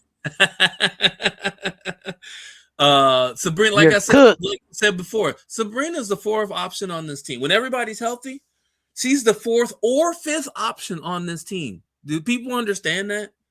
Like literally, like Stewie, Satu, Jones, even Marina comes off the bench and she goes crazy. Sabrina's not the main option on this team. She's not. Oh no, it's crazy to me. But she did have 10 rebounds against us, but a lot of those rebounds, if you go back and look, are we're taking jump shots and nobody's crashing the offensive boards. That's basically what they look like, right? That's what that is. And one of the things that I always tell people too, doesn't matter how tall you are, if you hang around around the hoop, even outside the key, and chase down loose balls, you can get 4 or 5 rebounds a game. As a guard, you can. In the guards that don't, well, we ain't gonna jump all the way into that. But effort can get you a lot of stuff, not just on the hustle board. You can actually get some stats from hustle. You can. Flau'jae Johnson outplayed Sabrina last night. Stop playing. Sabrina's not taking him anywhere easily. Well, Sabrina can't guard anybody. She had 14. She had 14 points on 12 shots. Okay, if you're not going to guard anybody, you can't shoot January the 7th from 3 and think they were going anywhere. I'm gonna take a page from Cess' book. Somebody tell me the defensive stop that y'all seen Sabrina do. I'll give you 5 minutes. Go ahead and look it up. See if you can. It's an open book test. Didn't y'all tell me that Delaney Hamilton is their defensive stopper? She can't guard everybody. Right. And then no Stewie, that's hard. Yeah, no Stewie. What you're hoping for is good offense so that you can set up your defense. If you're missing shots. Oh yeah, no, go ahead. No. I'm just saying, if you're missing shots, you can't set up your defense. And against a young team like this, like Seattle's young. They got a young team. They're going for the youth movement. Yes, this is what they're doing. If you let these young, athletic Flau'jae, Dominique, Awa, Heidemann, even Melbourne, she's a up and down player too. Well, I'm telling you, this is what happens. You should not be surprised by this. You should not. Because guess what? If I'll go back, because I only got to watch the highlights of this. I was out of the house. What I watched, Seattle ran. They ran the whole fucking game. Oh, geez, sorry about that. My bad. TD Sports. Yeah, hope everything works out with everything going on with your fam. Sorry to hear all of that. All of that is going on with you right now. Some sports page reported Liberty won the cup, not this year. Showstopper, what's happening? What up? We keep talking about this legit point guard. So here's the thing. What do you mean legit? What does that mean? Here's the thing about Seattle. Are they ready to win it this year? Mm-mm. Are they trending in the right direction in some spots? Yeah. Dominique Malonga had herself a game the other night, and I was interested to see how she was going to follow back up. 20 points, 10 rebounds, 2 assists. Mm-hmm. If Dom stays at 20 and 10, that's really good for Seattle, right? Alva Fong seemed like she's figuring it out. 15 points, 6 rebounds.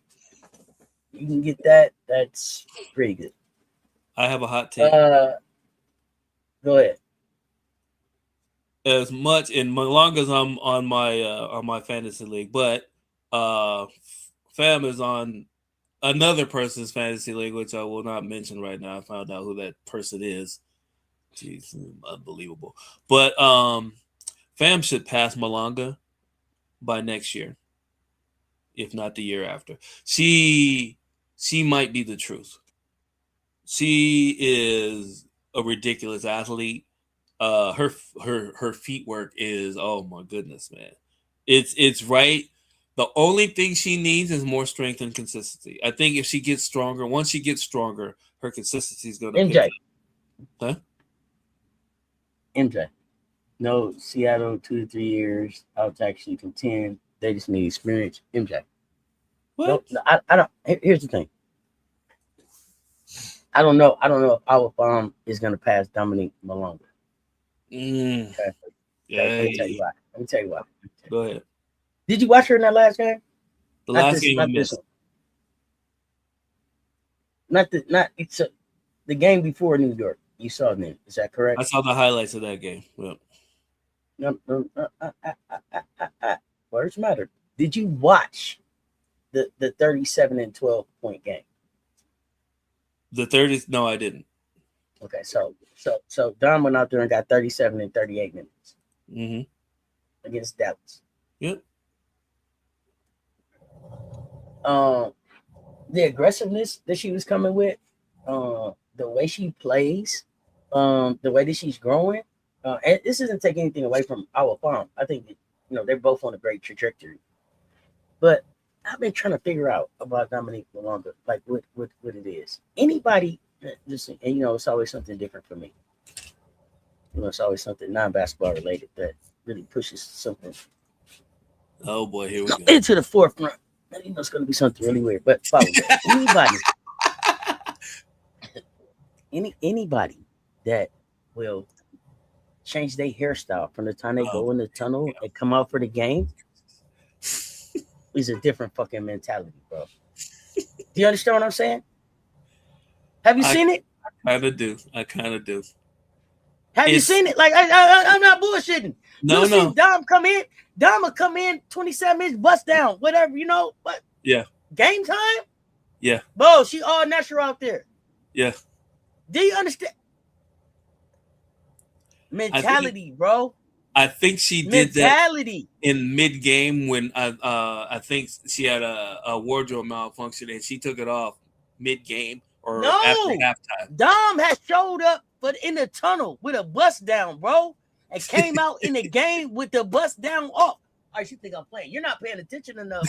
Okay. Am I lying in the chat? Y'all look. But her mentality for the game, her get to work. Dom is the type.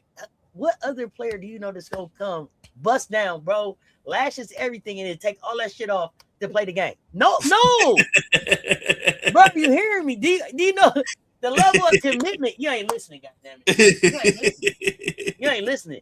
Do y'all know what I'm talking about in the chat? Where's the commission?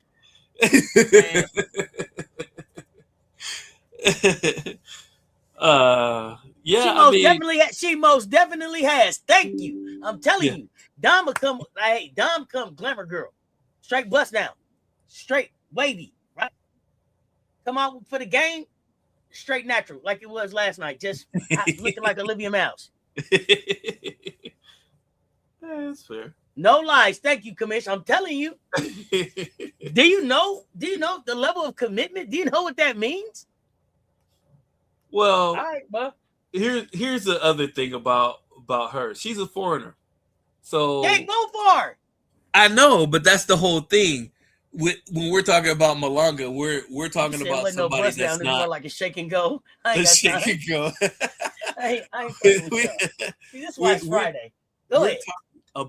We're talking about a mentality that doesn't put a whole lot of, it's basketball first for her. Like she knows. You're trying to say she's not putting a whole lot of thought into her look on the way to work. She's the type that'll throw that wig off and get down. Hey, no, that's the truth though. Because Dom is like, hey, I could put all that cute shit back on after I win. It's gonna be cuter when I win. This shit is gonna be so much cuter with the dub. Let me get the dub first. Then I'll put all this shit back on. But trying to keep this shit on to get the dub right now ain't working for me. But hey, listen, what you said is shake and go. We'll shake that shit out and go after I get this dub. Oh, I'm with it. You ain't seen nobody else willing to rip their lashes off, willing to rip their wig off to get to the dub. I did see one. I did see somebody take a lashes off during the game though. Did they take their lashes off, or did the lash start to come off and they threw it off? It's the difference. Maybe it started to come off, but that was Morrow. That happened to Morrow when she was at LSU. Hey, Morrow, I don't even know. Does Morrow still come with her lashes? Or did she tone her lashes down? Like Morrow they ain't as bad as they was. No, yeah, they weren't as long. Morrow is somebody who else is like, yo, I'm getting to the goddamn workout here. Yeah. Well, she knows. Yeah, I wasn't trying to be funny. That's a different type of mentality, though, y'all. For real, yeah, like it is. It totally is. Right? Yeah, this shit is cute. This is cute. You got your pictures? Okay, now we're gonna play ball. Get this shit out the way. Yeah. Yeah, coming to work, get things done. Now here's the thing though. She has some good competition with Fam though. Fam coming for her spot. No. They'll be on the floor together. I imagine so, yeah. Well, yeah, Fam has a better. She has a better. And with the WNBA better get ready for is that all the three of them are gonna be on the floor together. And what you gonna do with that one? Exactly. Here's the other part. Who is the Storm they're probably going to draft somebody special in the next year's draft, if not the year after, because the next year's draft is coming, and so is the draft after that. So the WNBA don't get any easier. I don't think that they're going to be in a position. What do you mean to get somebody this year? They will. They near the bottom. Yeah, right? not after this year. I mean after this year. Yeah. If they get healthy, yeah. Yeah. So they just gonna it's some people that's not gonna be on this team. I was just gonna say that too. It's some of y'all, I'm looking at some of y'all that y'all need to kind of figure it out. I mean, Dolphin, she's, I hope for Big Mama Steph. That's for her. Yeah, she ain't gonna be there. I don't know. Samuelson, she gone. Katie Lou. Ezzy's probably gone. Horse is definitely gonna be gone. Ezzy's gonna be there. They're gonna put Ezzy. They're gonna put Ezzy, Awa, and Dom on the floor together. Watch. That's if Ezzy wants to be there. And because Ezzy, I think Ezzy may protect the rim a little better. But here's the thing, though, Cess. We talked about this for years. They don't use Ezzy right. They don't. Hey, wait a minute. Now I'm pushing back again. They're gone. This is Sonia Rahman. Is that Rahman? We give a new coach. I guess we're giving. It's a new era. Look, she got him doing this. Dom almost had a 40 ball. Yeah. We gotta let him see something. Yeah. Yeah. You see, Fam and Dom about true twin towers. But you fuck around. Seattle might be the new Chocolate City. You gonna have Flau'jae out there running around, Ezzy running around, Dominique running around, Awafon running around, Zaya Cook running around, Stephanie Dolson. You ain't got a lot of time. Letitia Hadman, you trying to hang on. That's as chocolate as it's gonna get. Speaking from a Seattleite, trust me when I tell you. Hey, Seattle. You ain't seen this type of black magic. You ain't seen this type of hookup. They gonna change the city. It's a nice nucleus, though. It's a nice nucleus for sure. I just don't. I don't know. It all depends on Ezzy. Like if Ezzy, listen, I'll be honest with you. Off the court, I imagine that Ezzy has some good business ties there because it is good that if you own a business in Seattle, you're doing well. You're definitely doing well. But if she just decides that she's not getting the right opportunity, I'm quite sure she's not going to be there. I've seen her frustrated on the court before, but she's also been hurt too. So it's not like she's been super consistent as far as being on the court and being available. Yeah, you know what? But it's a difference. It's a difference coming to work and you Ezzy Magbagor, and then it's a different. And then it's different when you come to work and it's Ezzy is there, Howell is there, and Dominique is there. True. That is true. That's true. What other organization gives her that opportunity, right? Yeah, I mean, you'd have to go and do some investigating on that, right? So any team that needs defense would help, but then again, and you got it take four there, keeping the spotlight on the team. Yeah, because look at Stokes. Yeah, where she left Las Vegas, and yeah, she playing good defense, but the team ain't doing well. Did she leave Las Vegas, or is she in like Las Vegas? You know what I mean? Yeah, West? yeah. It was time. Let's put it that way. It was time. Emily, what's up? Emily, what up? What up? You just want to see where Hidalgo goes. Hidalgo, yeah, I'm not. Wherever she goes, she gonna create excitement. So I'm not too worried about her. I would imagine. I was kind of shocked by little head, big legs over there in Washington. She's doing her thing. I thought she was. Who? Say that name. Who? Why am I forgetting her name from Kentucky? She ain't doing shit in Washington. Quit playing. That's that whole problem. She ain't doing shit.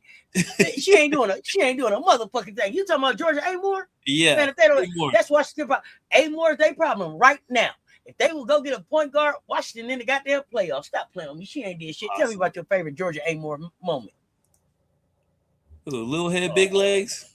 Oh man. Oh man. Don't fall for the whisper, MJ. Don't fall for the whisper, bro. Don't fall for that shit. Hey, they won game out of the 8th spot though. That not because of her. Yeah, probably not. You said put this as a notebook item on the docket. Georgia Amore? Is that what you talking about? Shit, she ain't doing shit. Hey, Citron, I just said yesterday. If Washington could get Caitlin Chin or Raven Johnson, they look different. Quit playing with me. Yeah, that's true. That would take a lot of spotlight off of Citron. Citron had 28 the other night. Look what the career said about you. Hey, more. Hey, man, you see, I didn't even remember her name. Oh, Storm Outlook for the notebook. Got you. Yeah. Yeah, Citron had 28. Problem. Damn. And they still almost won. But they did beat Minnesota. Oh, yeah, they did. That's right. I forgot about that. They beat them last week. That's right. So, I mean, yeah. You remember all the nonsense they were talking about Citron not doing anything, and she's the poor person's Caitlin Clark. I heard that. Citron. I was like, what is wrong with these people, man? you said Citron is a baller. Like baller. But the reason that we're still talking about Sonia Citron is because Sonia Citron has not stopped working since she got in the WNBA. Oh, 100%. She has. She hasn't stopped working since she got there. No. Citron does her thing. Like, she's wiry, strong. Like, she's not the strongest. She's not the fastest, but it's the same thing we say about Paige. I mean, she knows how to play basketball on both ends of the floor. It's not talked about enough. We talk about points all the time. Sonia Citron was a part of one of I want to say about probably a week and a half, 2 weeks ago. She was a part of a series of defensive stops to actually secure a game on the road. And I have to go back and find out which game that was. She had a steal. She forced a turnover. She had a block shot, a tie up, and in that span, they went on an 8-2 or 9-2 run or something like that to secure the game in the fourth quarter. So I love that stuff myself. I'm always looking for what are you doing on defense and how are you, how are you communicating? How are you communicating? What your footwork looks like? How are you handling contact? Can you play without fouling? That type of thing she can do. Now, if you look at some of the other teams, and this is low hanging fruit, but they're the ones hanging from the vine. So I'm just going to pick them. The Indiana Fever Without not including Raven, because we all know Raven, she's a defensive player of the year, which most of those people, and also AB, by the way. You got 2 defensive players of the years from college on the same team, so you better not be talking about their defense. I know that. But Clark and Kelsey Mitchell may be 2 of the highest scoring guard tandems in the league. They are 2 of the worst, if not the worst, backcourt defenders in the entire league. It's absolutely, and it's mostly in transition defense. They absolutely. Who did you say? Okay. Who? What? Who did you say is the worst? Clark and Mitchell. Oh. They are one of the worst, if not the worst, backcourt defenders in the entire WNBA. It's not. To be honest with you, if they're in the bottom 3, those bottom 3, it's barely even close. Like I see and it's mostly communication, to be honest with you. Like no, it's hard to. Huh? No, it's hard to. Yeah, exactly. Here's the thing, though. Kelsey Mitchell plays what we've called superstar defense, and what superstar defense is, you got your hands moving, your feet moving, and you're focused, and you're chasing people around. No, you're not really. That's what my granny would call ripping and running. Just ripping and running, exactly. Ripping, you're ripping and running. You're not really doing anything because in the end, you're either fouling or you're letting people get to the hole, or you're not. You're going under screens on shooters, and they're lighting you up. Both of them are guilty of that. Not Kelsey Mitchell. I've been bragging about Kelsey Mitchell for the last 3 seasons even before that. Kelsey Mitchell has been there in 7-game increments before Clark got there. They got better 7 games at a time since Kelsey Mitchell has been on that squad up until last season. So she has been the mainstay there. She was the leading scorer there, but you can only lead the team in scoring if the point guard is going to pass you the ball enough for you to be effective. They say she dribbles too much in Indiana, but then again, if it leads to victories, you should probably give up the ball a little bit more. However, when you're averaging 5 turnovers a game, you can have 8 or 9 assists.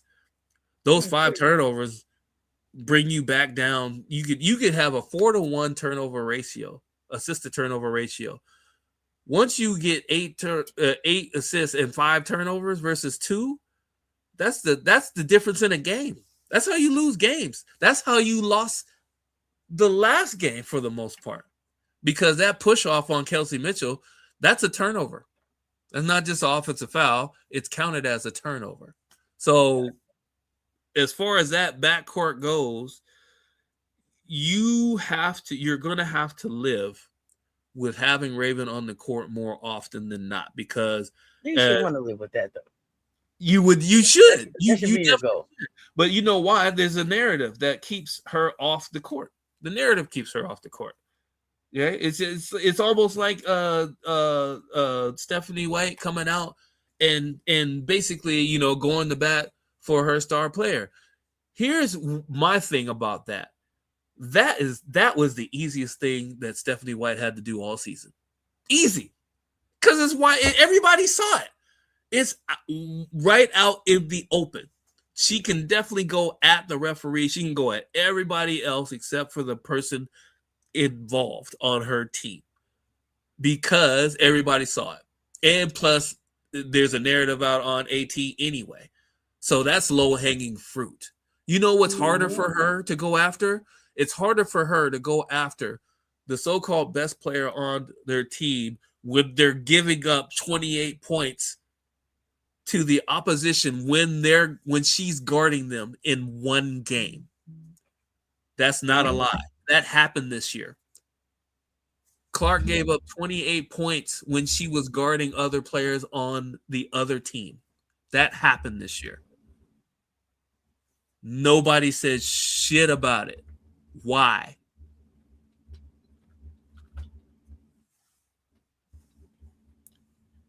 I don't know.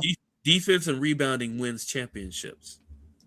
You sit here and want to have Clark go for 40 and 10 every game.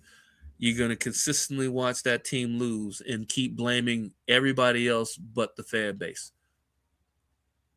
And I know people don't like. I mean, people go at coaches all the time. I am of the opinion that Stephanie White is a good defensive coach. I saw it at Connecticut.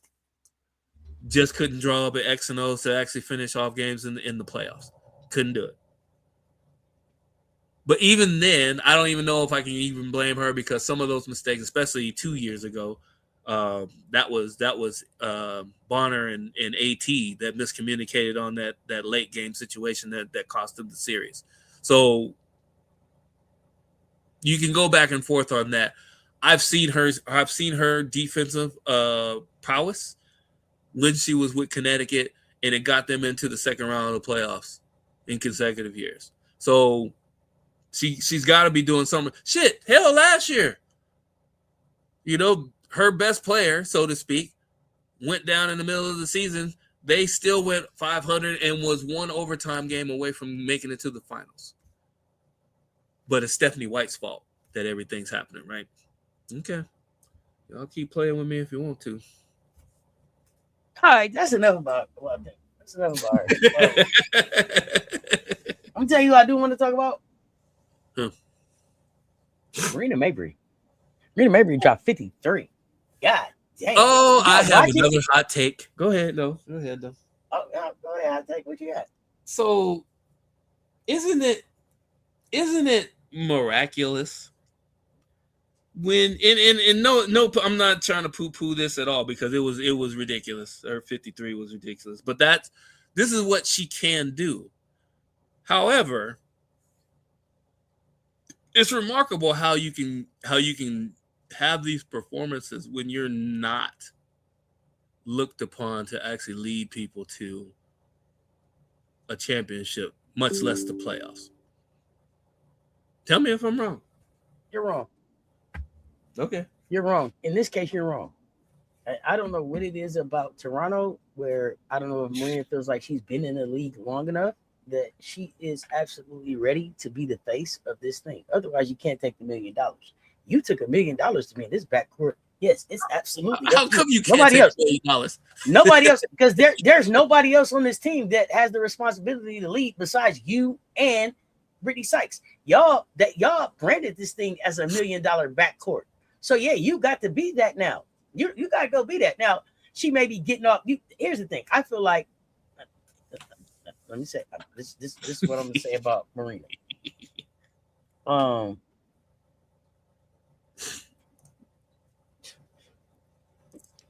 Yeah, no, I'm silly as hell. So I'm gonna say what I got to say. I know it's coming.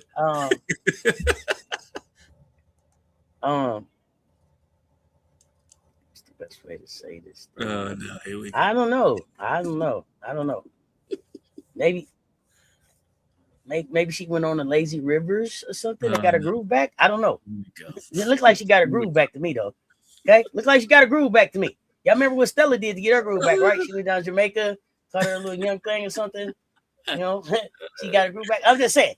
Looks like Marina Mabrey got her groove back. Looks like she loved basketball again. She loved life again. She's trying not to cuss so much. I mean, hey, I'm enjoying this Marina Mabrey. Ever since I saw Marina Mabrey get with Sanaya Rivers in Connecticut, she's been a different Mabrey. The way her and JC Sheldon check a little PYT, you know what I'm saying? Look, she didn't look. Marina looked happy playing in Connecticut when 18 was there. Right. Oh yeah. Right. Yeah. Okay. You know why? But no. What I also want to say is I want to give Marina an opportunity to have grown. Mm-hmm. And I am tired of people, because you guys do this shit with Raven all of the time, freezing people in time. Right. Yes, Marina Mabrey can crash the fuck out. Right. She told Courtney, I'll fuck you up. Right. Okay. Right. We know who Marina is. Right. But I also feel like that her experience with Sanaya Rivers, her experience playing with a as much as I think as much as I think having Tina Charles in Connecticut was good for Sinai Rivers, I also thought it was equally as good for Marina Mabrey, right? I think that Marina Mabrey has had an opportunity to be around some different people, the Angels, the Tina Charleses, the Unrivaled experience. Who was it that brought the seasoning to her? She got some seasoning in her life and shit. Like things have happened to Marina that I think have allowed her to grow into who I think she is right now, which is different than who the fuck she was when she left Chicago. Fair? That's fair. Especially this year versus last year. The last part of last year, you got a little bit of a glimpse of that. What I saw this season, which was interesting, if I'm remembering right, I'll go back and look at it.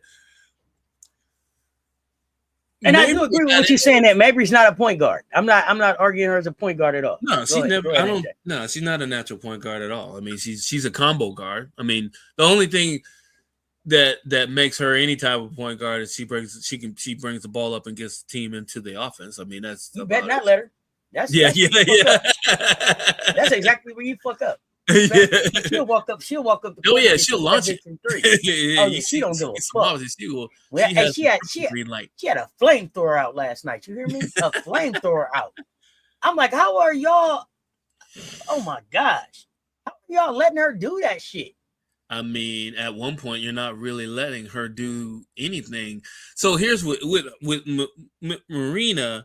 Not only is she strong, but she has a high release on her shot, and it's quick.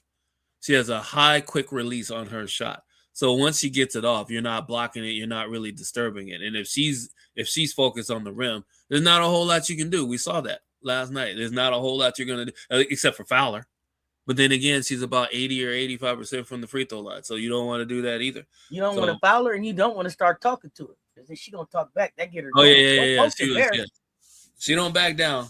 She is not backing down. Not at all. Now, what I did see when they played Connecticut this year is that I saw Marina get into it with somebody on the Connecticut side, and what I saw, and I don't know if it was it might have been Morrow. I can't remember if it was Morrow or somebody else, but the first person to come in and get that person off of Marina. I'll give you 2 guesses. And then you know what? It wasn't even like, grab your teammate. Oh, no, we got it.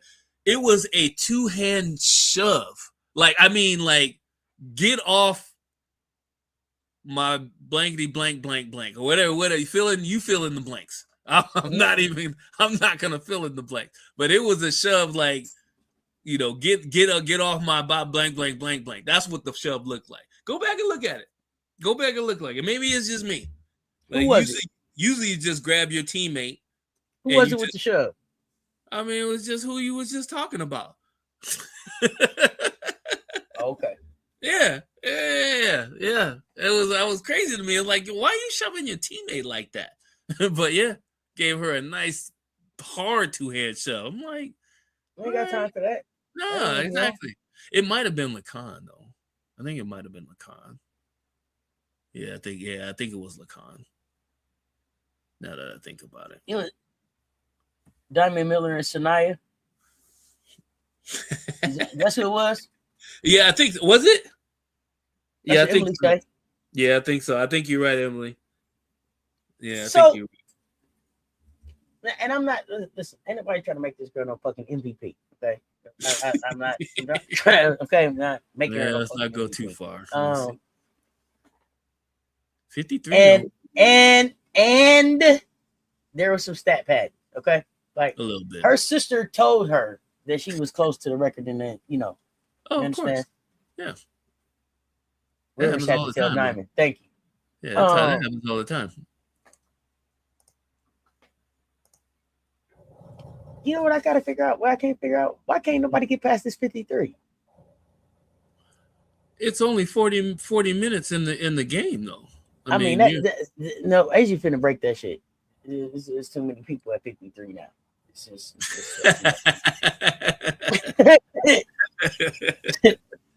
Fuck all that. it's not like she We're gonna can't. go. We're gonna go and drop a 60 ball on everybody. Did you notice? Speaking of Asia, everybody came in a white tee. Roscoe was in a white tee. Asia was in a white tee. Yeah. Bam was in a white tee. Business. All about that Let me business. tell y'all something else. Is it at this point? At this point, can we? Okay, I'm gonna go ahead and just say some shit because it's time for it to be said, and people keep trying to act like they're not. Okay, Bam and Asia are the first couple of pro basketball. Let's quit fucking around. Okay, it's just they not married, but until somebody else come around, first couple of hoops. I love the Asian. It ain't Angel. It ain't Angel, and what's his name from Orlando? Who? You know who? No. Okay. If you gotta say Angel, and what's his name? What's his name? No, not enough. It's not enough. It's not enough rings between them. Oh, there you go. Fair enough. And Asia's King gonna get a ring this year coming up. So yeah, well, that's what they keep saying. We're gonna see. Do you doubt it?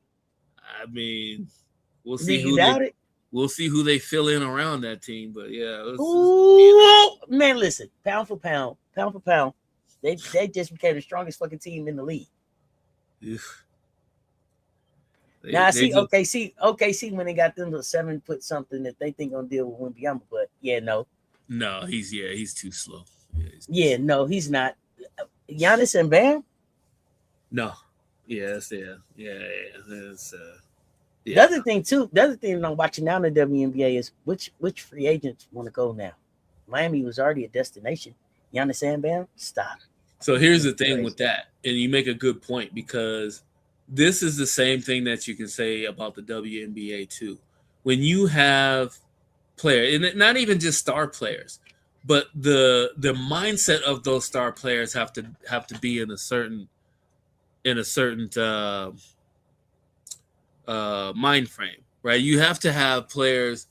Your star players have to be open to you being successful too. You know what I mean?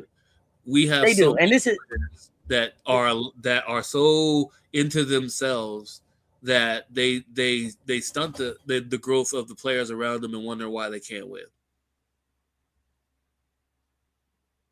That makes sense.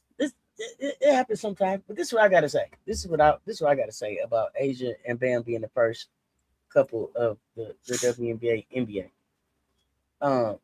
When y'all need Asia to do NBA wifely type duties, we don't do that shit on game nights. Okay. What you mean? So the whole reason, right? You didn't pay attention. The reason that we lost to the Liberty was because we have been hosting fucking Giannis. Why the fuck was Giannis in Las Vegas that night? What the fuck is wrong with y'all? We don't have time to be hosting. Yeah, he's in Las Vegas hanging with Bam, and we hosted him for the Liberty Aces game. We don't have time for that shit. Y'all have Asia do that shit on other nights. Okay. I mean, I hear what you're saying though, because every time it is a distraction. Ring night distraction. I got this. She over here, and I got the whole. She hosting Giannis, and I don't know if he got a girlfriend, wife, whatever the fuck. You know what I'm saying? Yeah. No, 100%. No, we ain't got time for that. Yeah. Whenever they're distracted. Go back and look at the game. Asia was off all game. We Giannis sitting courtside. We ain't got time for that shit. Y'all think I didn't peep that shit? That was true. We ain't got time. That is absolutely true. But it was good for the long run for the power couple. For sure. So it's always good. It was good for basketball, but I also wanted to just expand the conversation in that game and just say that the Wilsons have become the first family of the WNBA. Bro, listen, did you see the love with Stewie? Did anybody catch Stewie going over to talk to Roscoe and them after the game? Oh yeah. Oh yeah. Yeah, that's ultimate respect from a first ballot Hall of Famer. That's the way it should be. So definitely the way it should be, because there's so many times where we don't see that type of acknowledgement. and genuine, not how you go over oh, hey, how you doing? Yeah, good to see you, and then you off. No, it's like, hey, how's the family? How's the kids? I heard your niece's birthday was that type of thing. That's genuine stuff. You can see that. That's beautiful. That's a beautiful thing. I don't think we have enough of that, to be honest with you. So I mean, but not only that, I don't think that the WNBA, for as much as they keep trying to put Caitlyn and Asia on the same, I don't know, same level. I don't think that the WNBA does a good enough job of marketing and talking up the relationship between those two greats, right? The relationship between Stewie and Asia. Yeah, I've never seen those two take the floor playing against each other and take it easy on each other. Right. Ever. Yep. You get the screaming, the pointing, the looks, the stares. Yep. But the respect once the game is over, on any level, Olympic level, WNBA level, All-Star level. I don't know why the WNBA isn't doing a better job of taking advantage of the relationship between those two, and marketing it and building it and telling more of a story about it. There's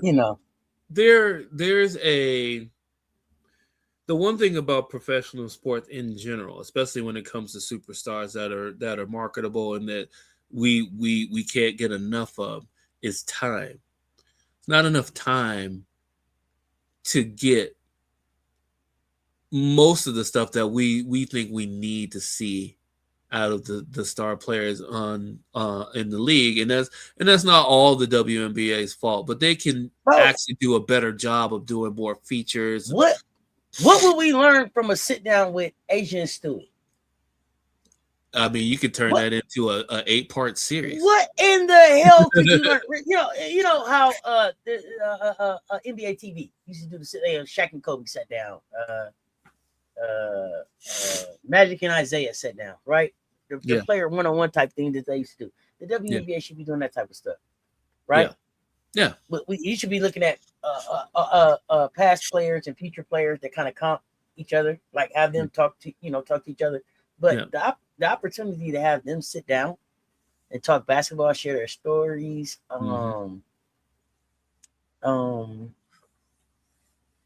share their platforms for everything that they do. Stewie does a lot of stuff. Asia does a lot of things, right? Just to share those platforms out, those stories, but this great relationship between this Husky and this Gamecock. And for the people that don't fully get a grasp of what Cess is talking about, I invite you to go back and look up Magic and Bird Sit Down. Go back and watch that. They talk about the day, in this particular one, they talk about the day that they went out to do the Converse commercial, where Magic flew out there to French Lick and was on the farm and pulled up in a limo. The actual limo that you see in the commercial is the actual limo that Magic Johnson came from the airport with. So they actually rented that limo for the whole day. But he sat down with Larry and they talked all day about everything but basketball. Right? I mean, that's the stuff that because basketball players don't get together and talk about basketball. Right. Exactly. Right? Like, that's work, bro. Like, it's so much other shit. How your kids, man, how's the family? Like, the fuck? Yeah. I mean, I'm sure that they have their time, you know what I'm saying, where they talk their hoops, but in general, it's not like, man, can't wait to see you and talk some hoops. Yeah, exactly. Right. So I mean, that's a beautiful thing. That's the great thing about because most of us won't be in the presence of a superstar in our lifetime. It's just the odds are against it. But being able to actually to sit down and watch two of the greats, whether they're your favorites or not, sit down and talk about things that have nothing to do with basketball is something that you can't put a price on. You just can't. And it brings people together. that you want to get organic fans that won't leave. After all the controversy, like Political Lil is telling y'all, the WNBA and other professional leagues, they market controversy. But if you want something sticky, if you want something that's long lasting, you got to get these type of meetings together. You'll have fans for life, just based off of learning things that they didn't know that these players did or said, or how they lived, and it's invaluable. Even if it's just them talking about how many Olympic gold medals have they won with each other now? Right. Like the different countries that you played in, what that was like. You know what I'm saying? Growing together, going from being new on the team to being the two that had to finish. You know what I'm saying? How many do they got together? They got like five total gold medals. I think A got 2. A got 2, and Stewie has 3, right? I think Stewie has 3, but I'm not sure. She was in with Sue because Sue has 3, I think. I think A got one with Drip. Yeah. In Tokyo, and then she just got this last one. So I think that's 2 for A, and maybe 3 for Stewie. Yeah, I think Stewie has 3, I think. 2 senior team, at least 3 together. Oh no! Yeah. Stewie has 3 because Gino was a coach on the other Olympic team. Yeah, but also like Commissioner saying, at least 3 that they did together, like because they got senior team U18 work that they did. Oh yeah. They basketball a long time. Asia and Stewie have been playing basketball together a long time. Like, yes. But even if they did have a basketball conversation, like just the gems that they probably would drop between each other, I'm interested in what the fuck they whisper to each other, because they make sure they get together and have it's always right. And I like to see them get together. And to me, it's like the league is okay. The 2 leaders of the league have met. At the end of every game, they get together and they cover up their hands and they say something. They shake. They nod their head and they say, okay. I say, okay, well, then we all right. Gino, I can see how some people talk about that too, because some people they don't want, you guys do me, all you guys are friends, and that's not even the case. Like some of the youngsters, they holding grudges right now. It's making things a little bit spicy. I mean, but they're friends. But they're friends off the court. But they're friends off the court, right? Exactly, right. So I mean, they don't have to shake hands at the end of every game, and it's okay for them to be pushing each other every once in a while. The other thing, though, that I think people have to get to is that this generation of ball players have gotten to a place where they can really keep the competition on the court. Like they played basketball against each other so much. Like back in the day, it was like, I'll use Giannis as an example, right? Mm-hmm. When Giannis first came in the league, he wouldn't work out with anybody. Remember? No, that's true. In the off season, he was like, I don't mind working out with anybody. I'm gonna do it my way. My way. Right? Yeah. This generation, and I don't know if Giannis now works out with people. He's changed up. Brothers, last couple of years, he's changed up. Yeah. Because that's how you grow your game, right? Exactly. This generation of kids come in and they hang out with each other, they party with each other, they travel with each other. And I love that because there's nobody else in the world that can relate to what the fuck it is that they're going through, right? There's so many things that they can learn from Asia, right? Mm-hmm. But at the end of the day, Asia can't tell me shit about living in the NIL era. Right? That wasn't Asia's life. Mm-hmm. You can't tell me shit about that. So to a certain extent, I'm glad that they hang out with each other and they're friends with each other and they group chat with each other and they talk with each other because they are figuring this shit out on their own. You can't tell them anything about NIL era because it wasn't NIL era for you. Right. And I'm not saying that it wasn't handshakes and brown paper bags and money is just still being moved around, but the pressure that comes with now, being a brand, right? Mm-hmm. Now you're as soon as you're a star basketball player, now you also have to be a CEO.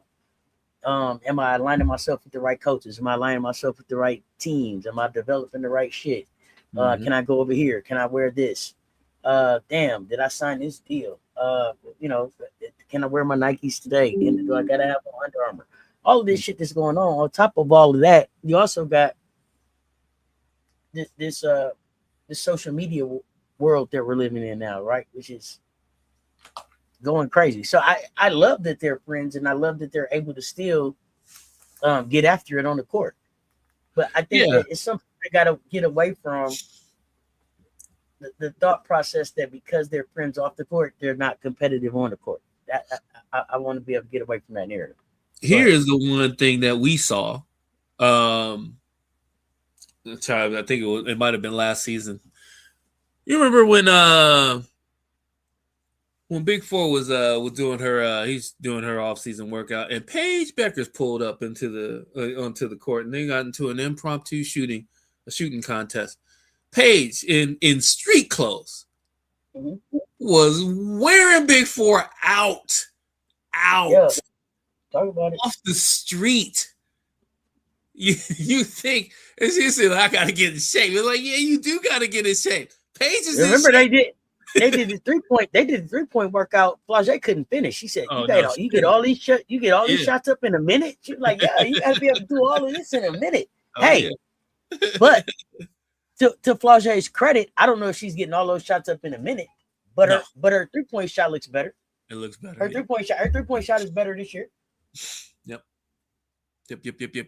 But those are the things. Those are the encounters. Those are the meetups that we need to see more of, right? I mean, they happen more often than people think now than they did. You saw all the SEC girlies hanging out. Cody, Flau'jae, Raven at the draft. You know, he was like the LSU fans was like, I got it. You know, yeah, they.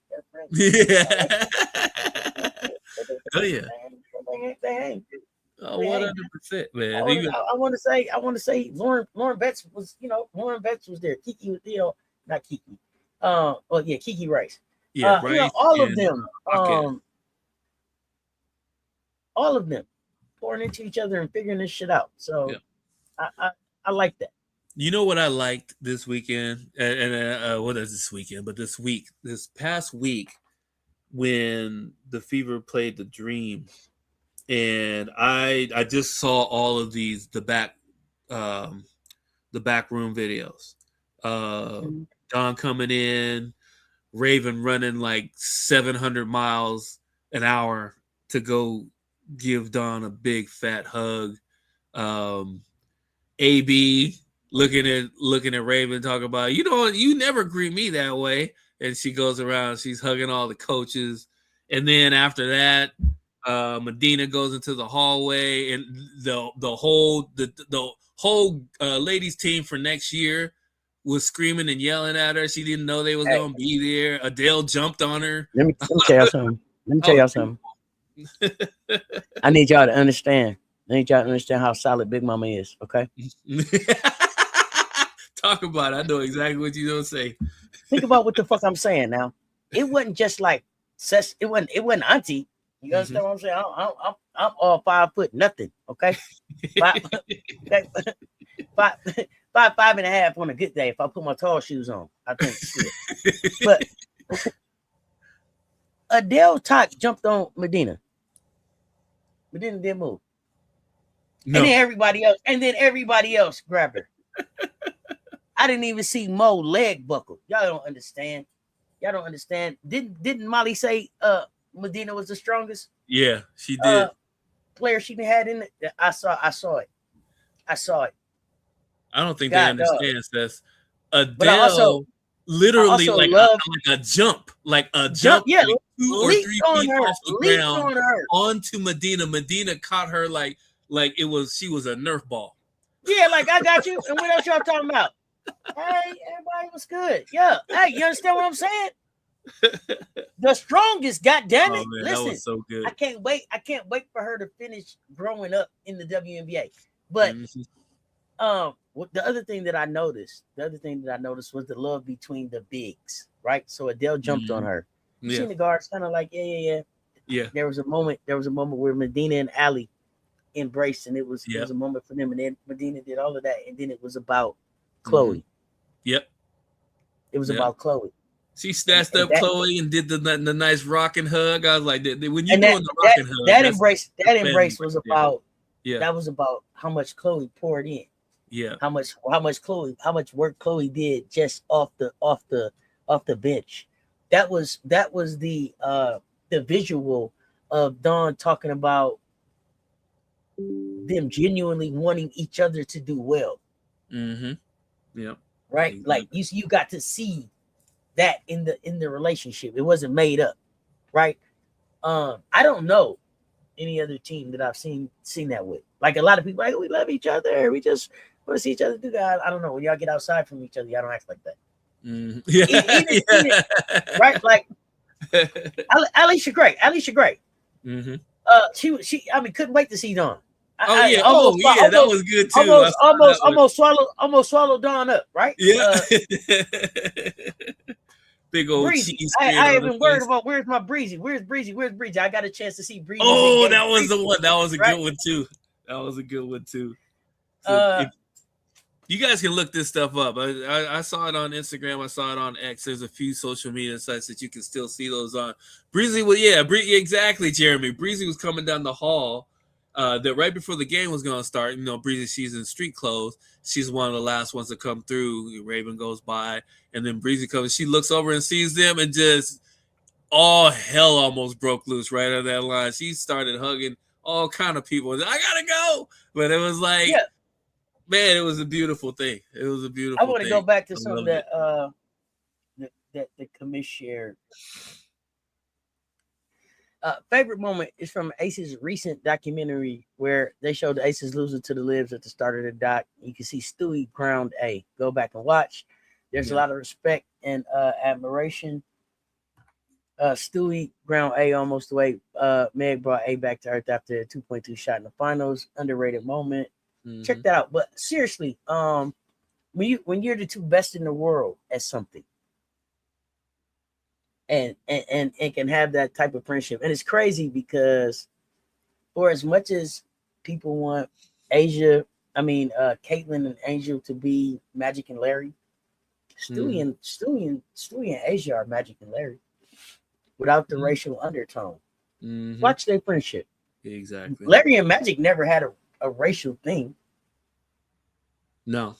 Stewie goes about basketball her way. Asia goes about basketball her way. The respect between the two, amazing. That's the story that y'all should be telling. Y'all won a Magic and Larry. You got one. You don't even have to manufacture the shit that you're trying to manufacture. It doesn't even have to be race based.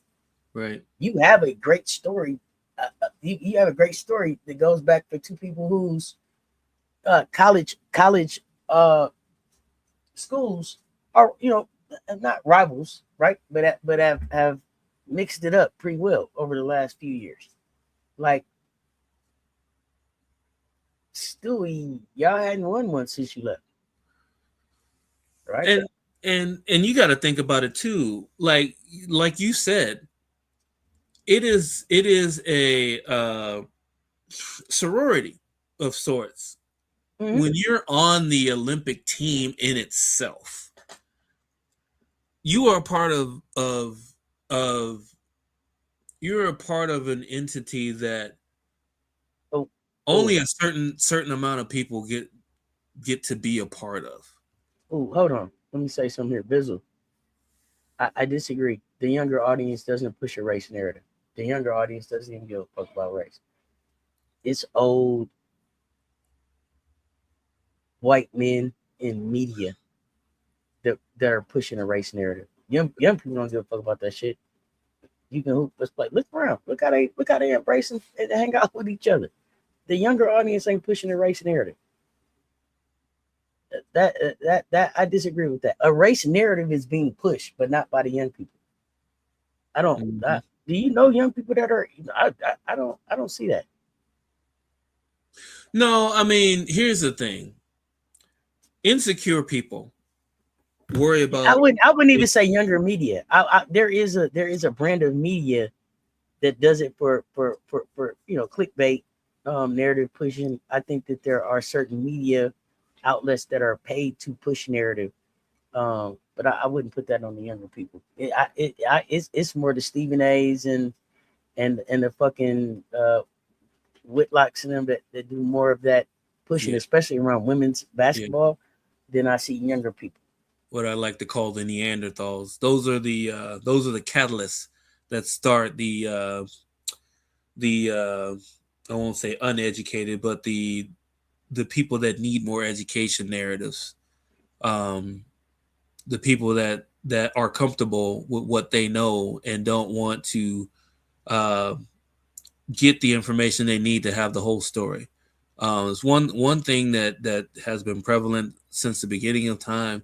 There are still a lot of people that don't understand that being wrong about something and apologizing is not a weakness; it's a strength.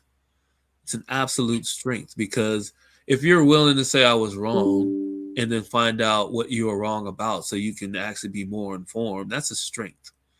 When you're never wrong, well, no, I don't get it. No, no, that ain't it. No, you got it wrong. No, that didn't happen. That's a weakness, because you have blinders on and you can't. Then or they say, I don't see color. Oh, don't say that. Don't. Okay, to my Caucasian friends and other people, don't ever say I have black friends. Just don't do it. I have black friends. I don't see color. You shouldn't have to say anything about that. Your actions should prove who you are. Right? What you say is one thing. What's in your heart when you say it is another. Right? So if I know you and you say something that may be out of pocket, and I let you know about it, and you acknowledge it, those are the people that I can associate with. Those are the people that I do call my friends. If you say something out of pocket and I tell you that it's out of pocket and you don't think it is out of pocket, even though I'm telling you it's out of pocket, I can't trust you with conversation. I can't trust you. I don't know what's in your heart when you say things like that. And I know we live in a hypersensitive vacuum, but some of the old folks, like a lot of people on this channel, we have tough skin here, right? Yeah, we grew up playing the dozens. Yo, mama, come on. Right? Yeah, exactly. See, okay, so and I mean, like, and it's so funny because I was listening to some old school rap and listening to watching some movies and stuff from back in the day, and some of that shit just wouldn't fly right now. But Yeah. I grew up in an area, yeah, right? It wouldn't fly. But I grew up in an area. Remember this? Sticks and stones may break your bones, but would have never hurt you. What was it? Words will never hurt you. Remember? Now in 2026, they out here crying and sniveling and shit about words like a motherfucker. Do you hear me? So you got to be able to roll with the punches and change with the time. Sticks and stones will break your bones, but words will never hurt you. Fuck you said. You know what I'm saying? I don't give a fuck what you said. As long as you don't put your hands on me. Remember that? Yeah. I don't give a fuck what you say. As soon as you put your hands on me, I'm gonna smack the shit out of you. I don't give a fuck what you're saying. Put your hands on me though. You are who you answer to. That's another one. You throwing out all these words. If I answer to that basically you're telling them that's who you are. But yeah, the one thing you can't sit here and tell me that you're intimidating and that. I mean, I'm 6'5". Hold on. Yeah. Hey, Bizzle, let me tell you this. No, we don't. Let me tell you this. We didn't think MJ said he thought Thomas should have got suspended for one game. I don't think she should have got suspended at all. I don't think that she intentionally tried to hurt a lot of people. She plays physical. I'm not buying into that bullshit. I don't think she choke slammed Angel. Words matter. She clotheslined Angel. Right. And Angel said, "Thank you. This is a physical game. Get your weight up. You can't be out here hitting people. You can't be out here throwing rocks and hiding hands. Exactly. If you're here looking for somebody to be like, oh yeah, let's help protect her. Fuck that. Get that bubble off her." But here's the thing. I don't think it was intentional, and I think it was bullshit. I think the fact that the WNBA suspended AT is total bullshit because I'll say this again, and I said it earlier. The fact that before fucking Caitlin Clark, first of all, Caitlin didn't even get up like her throat fucking hurt. Okay, we've seen her throw fucking tantrums when people barely fucking touch her, right? Bam. So she gets hit. She gets a fist to the throat from AT, who you says intentionally tries to hurt people. AT probably got a good, 30 pounds on Caitlyn? Caitlyn didn't even grab her fucking throat when she got up. Miss me with that bullshit.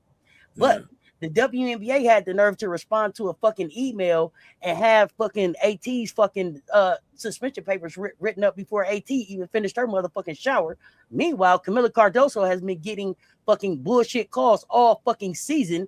And Tyler Marr said they just leave his motherfucking text messages and shit on red. So miss me with the bullshit and the coddling of that girl of that girl. But all of the shit that you do, if you're gonna get in there and mix it up, like that, then motherfucker protect yourself. Protect your neck. Protect yourself. Play through the motherfucking whistle. So if you hear thinking that like we like, oh yeah, but we outraged, we not outraged. We're outraged that she is motherfucking suspended. Alyssa Thomas, for everything that Alyssa Thomas has done, right? This I seen, and I brought this up, and I don't remember the game. Y'all remind me. Asia got hit above the neck in the game this season. They didn't call a foul. They didn't take a timeout and go back and look. They didn't roll the tape back after the motherfucking game. They didn't do none of that shit. Asia didn't even come down the floor to finish the fucking play. They actually had to call a timeout after that and walk to the goddamn bench. But we talking about an accidental touch to that girl's throat when I'm trying to balance myself and get up off your fucking clumsy ass that fell all out here and got you in a fetal fucking position. Get your fucking ass up. We're playing basketball. Now you out here in a fetal position rolling on around. Get your ass up. Causing a fucking problem. Get the fuck up. Here you go. I'm not gonna talk about Draymond because for everything that y'all say about Draymond is not the same. And quiet as it's kept, Draymond has one of the best fucking relationships with refs of any NBA player out there. And I'm not gonna sit up here and act like Alyssa Thomas is Draymond Green. Miss me with that bullshit. No, she's far from that. I will not let you put that jacket on Alyssa Thomas. She's been in the league too fucking long. There's a few things with that too. I think if I remember, I'm not finna allow you to sit here and say that Alyssa Thomas went out there and purposely hurt Nafisa Thomas. I mean, Nafisa Collier. Nafisa Collier got her knee hurt because she was out there trying to stat pad, number one. But that was just a fucking basketball play. Bang bang, we ran into each other. Exactly. Fucking injuries happen. So you can miss us. This is the wrong fucking place. This is the wrong fucking place to try to push them narratives because you ain't got a receipt for none of that shit. That woman has played basketball for too long all over the motherfucking world for you to be in here trying to make her that now. Hey man, I mean, if we putting jackets on people, we should start with Sophie Cunningham. She is one of them. She is you down on the ground in the goddamn feet in the fetal position. Get your ass up. There wasn't a dirty play against Nafisa. You can miss us with that shit. So I don't even think Nafisa would say it was a dirty play. It was an unfortunate play. No, it happens. That's that stuff. It was an unfortunate play, but I'm not gonna let you come out here and put that jacket on that black woman like that. I don't know who you are, but we don't do that shit here. There's not a receipt for that. I would say, like, even in the Angel situation with AT, even the play before that, they were going up for a rebound and AT took her legs out. The play before, Angel didn't even make it down the court on defense. She sure did. Angel had to get up and catch her breath. Goddamn, she was like, shit now. Shit. So I mean, yeah, it was just that was a rough game. That's what it was. And AT, I don't know, for whatever reason, she decided that I just seen Asia take a 2-piece to the face, man, and they kept the play going. Miss me about that bullshit. That's the thing too, right? I mean, Asia. Well, here's the thing too. When Asia took that, the one that you're talking about, Becky was trying to get a tech, and the refs were so what's the word for it? Where they knew something had happened and they missed it, that they let Becky go without giving her a tech, because Becky was trying to get a tech. She was trying to get a tech on that play, and they wouldn't give it to her. And I'm like, yeah, they know they missed something, and they even run it back. And so I mean. Yeah, the whole lot. Don't even bring up the Sophie snatching JC. I just watched that the other day. I told you that shit. That shit was on purpose. She timed It was 100% on purpose. She chop stepped to make sure that she could choke her at that fucking point. Like she took an angle. Like yes, that was intentional. Then a motherfucker. That wasn't accidental. And all that came from was Sheldon playing Clark like she's played Clark. And the only reason, I'm sorry, let me say this. And the only reason that they're pumping up this CC shit is to help push that narrative about her needing a fucking enforcer. Everybody is grown in the goddamn WNBA. An enforcer for what? If you throw the rock, stand up and say that you did. The fuck you need an enforcer for? Are y'all paying extra for that? Maisha Hines Allen out here, big dog and this shit. That motherfuckers like she really gonna do something. Fuck out of here. Because when she wasn't on your team, you was barking at her. Sure was too. So miss me with that bullshit. Miss me with that bullshit. And here's the thing. Wrong is wrong and right is right. And your team may be on bullshit. Call her on it. Tell me if I'm wrong. Why do you need help when? Because you keep starting shit and you ain't gonna fight if you really jump off. Just getting to that. When at least a third of the time, if not half the time, you're the one chasing people around, barking at them behind their back, and then when they turn around, you turn around and walk the other way, and then the team has to get in between. Yeah, she did that with Angel. Yeah. She did that with 18. She did that with Paige. Dude, I mean, why is everybody missing that part of it? What when you can sit there and keep yapping and throwing up threes in your face? She did that to Stewie, and Stewie laughed at her. Like she hit a step back three in Stewie's face. Stewie wasn't talking shit to Clark all game, but Clark in her face was throwing up 3 signs and all that. So that's okay, as long as somebody doesn't react to it. Okay. Hold on. I appreciate that. As a man, it's not easy for me to gauge what's too far for women. I appreciate that you would say that. But what I want you to do is just see basketball. It's as physical as the men's game, right? They're not fragile. They not, you know, they didn't broke nails before. You know what I'm saying? Like they're not the women that play this game know that it's a contact sport. They're ready for that. So don't look at it like, oh, sis went a little too far. No. It's just but I appreciate that. Been told everybody from the beginning of this conversation when people talking about freedom of movement and changing the rules and all this stuff. The WNBA has always been tough. The WNBA was tougher the first 25 years of existence than it is today. Remind me, who did Kiki come in and body slam last year? Straight off the gate. Kiki Ola. Was it Sophie? Sophie. She come in late. Yeah. And Sophie tried to go at her, and Kiki just stood there like, yeah, I dare you. I dare you. It's refs' fault that they let both games out of control. Yeah, okay. The refs should have been better prepared. The refs should have been better prepared, but first game was out of control. Second game was about the second game they were supposed to set the tone in the beginning of the game. They did not. Well, I mean, coming into the game. Come on, man. The game. Here's the thing. Now here. Okay. Here is where we have a very big difference with the men and the women. Okay. Mm-hmm. When that motherfucking finger pointing incident ended the way it did, you had to know that the very next time that these two teams met, it was gonna be some shit, dog. Mm-hmm. You had to know that. Yep. Now, maybe in the men's game, maybe not. I don't know. Everybody, I don't know. In this game, don't point at me. Don't point at me. Don't point at me. Don't point at me. Don't point at me. Because none of that was about basketball. Right. This goes back to DeWanna Bonner being on their team. And then I like the little doodle that they put down. You know, they took it down. That was funny. That was good troll. Good troll on Phoenix. On Phoenix, but yeah, y'all ain't really won enough. Y'all ain't really won enough games to really be trolling nobody either, though. So I get it. I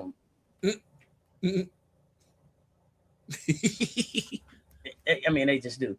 But the refs coming into the game because this was a different officiating crew.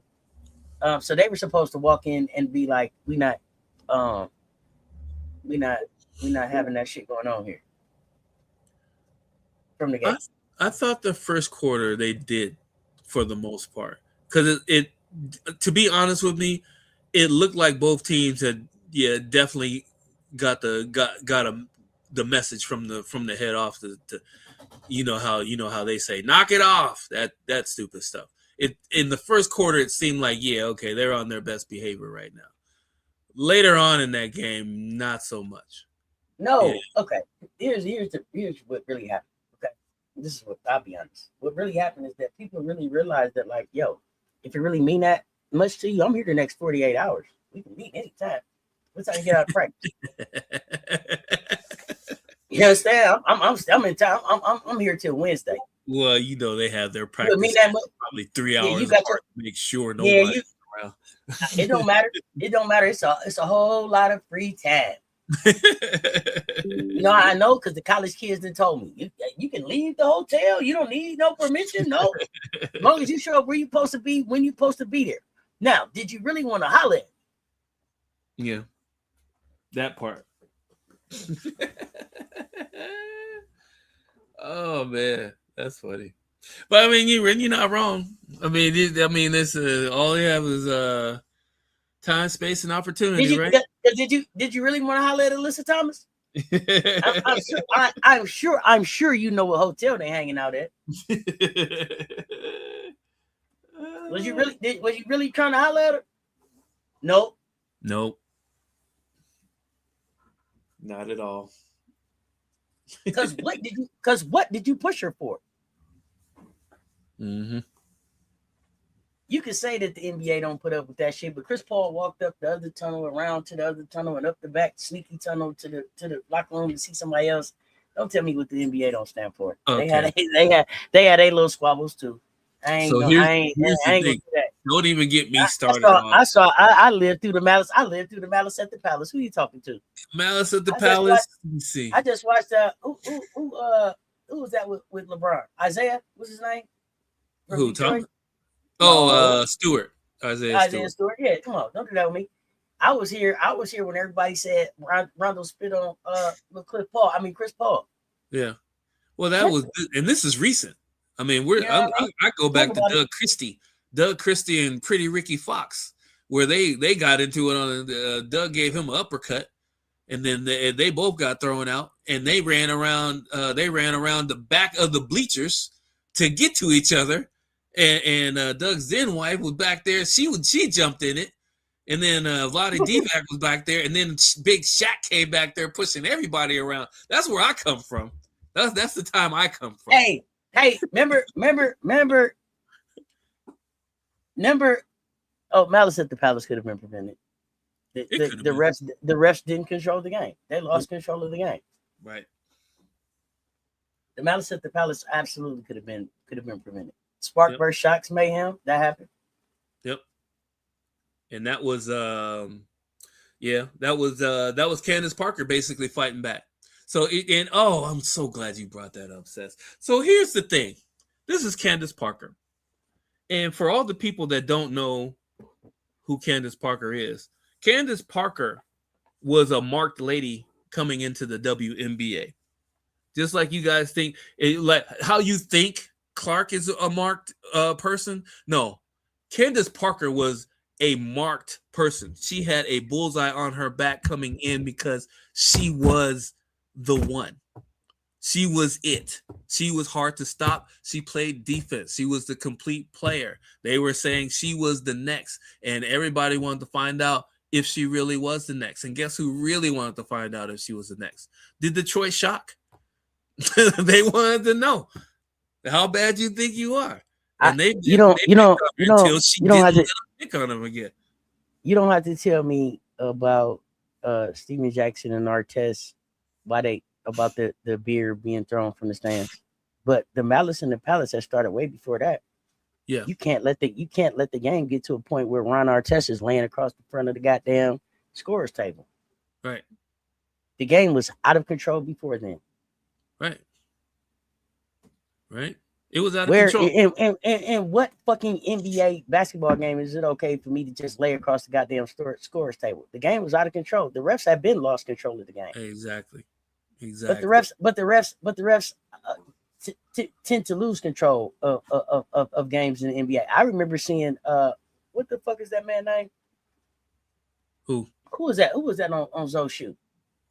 He just drug him with him. What's his name? Oh, Van Gundy. yeah. Remember, yeah, just what the fuck, man? Yeah, stop it. I give him props though. Van Gundy was holding on for dear life. Yeah, you remember that? Come on, man. That was so good. Remember Larry Bird and Dr. J in the playoffs? Oh yeah. Yeah, that was messed up. They were you know what I'm saying? Like I remember, like I go back to when motherfuckers was getting bloody in the motherfucking NBA games. Don't play with me. Oh yeah, that's real talk. Karl Malone giving Isaiah Thomas 35, 40 stitches across the top of his head. Yeah. Didn't he? Oh yeah. Shit. That people don't know, man. Rudy Tomjanovich got his face broke. Rudy Tomjanovich almost died. He got his face broke. Almost fucking died. Around in the NBA. An inch or two more to his spinal cord, he would have died on the court. People don't understand that. So yeah, it's that's why he was the coach so long. It was like, God, just don't sue us, Rudy. Just don't sue us. Goddamn. Just don't sue us. And it was crazy because dude didn't even mean to hit. Kermit didn't even mean to hit. He was trying to hit somebody like else. that. Yeah. I don't even think it was that. What I remember, it was like Rudy was turning around. When Kermit turned around, it looked like Rudy was coming for him. And I mean, it looked like he was running at me. I got to get some room to see what this is. Right. But I didn't know it was gonna be like that. Rudy cracked his face. Oh yeah. Yeah, Van Gundy was terrible. Yeah. Kobe and Reggie. That was so funny, right? Yeah, you know what I'm saying? I go back to real blood in games and shit. I ain't got that. Hell. What about Nate Robinson and J.R. Smith in the Garden? You remember that? Oh yeah. Yeah, in the garden. And then Carmelo Anthony comes in and gets a cheap shot in at the end and starts it all over again. Chris Childs and Kobe. Oh man. Oh, Charles Barkley and Shaq. What? Oh man. Body slam. Man, you kidding me? Charles Barkley or Shaq and Charles Oakley and who's the other white dude that played for the Bulls at the time? Almost killed that dude. Brad Miller. It was incidental. And it almost killed him though, Danny Joy. It was incidental contact because Kermit turned around and looked like Rudy was coming for him. In mayhem. Right? Yeah. Man, you gotta get you. Hey, my bad. That was terrible. That was bad, man. Yeah. Don't look up the face. I'm used to jokers leaving with stitches and blood and all kind of stuff. Latrell Sprewell choked his coach. What happened with Rudy? He choked the shit out of his coach. Remember? Yeah. With the fingerprints on the neck. Yeah. MJ and Reggie. Oh yeah. Remember MJ? Who was that face MJ got into? Was that Xavier McDaniel? Yeah. When he really like that they didn't know MJ get that mad. He really looked like the bull on that. It's like, ooh, I didn't know he get that mad. Yeah. The Shaw swung on, they would have cleaned the clock and Shaw had to connect. Ooh, Brian Shaw? Shaq, Robert Parrish smacking Bill Laimbeer face. Oh yeah. That was hilarious. Shit. Shaq walking out there smacking Greg Ostertag. Yeah. Before the game, because he had been talking. Oh, he up there? Yeah. Okay, I'll be right back. Exactly. But we ain't even talking about Kareem. Kareem got an elbow from somebody on one of the teams. Kareem, it was a good one too. Kareem doubled over, and he got back in position. Got right next to the dude, socked him right in his jaw. The captain did that. El Capitan. Yeah, that's the area we come from. All this nonsense that's happening today, this is nothing. This is absolutely nothing. Oh my God, man. Don't even understand. Oh man. Who was that fight? That one fight where David Stern was at the playoff game and basically enforced all these heavy fines for fighting in the playoffs and was spilled all the way into the first row where all the millionaires sit. And he was horrified.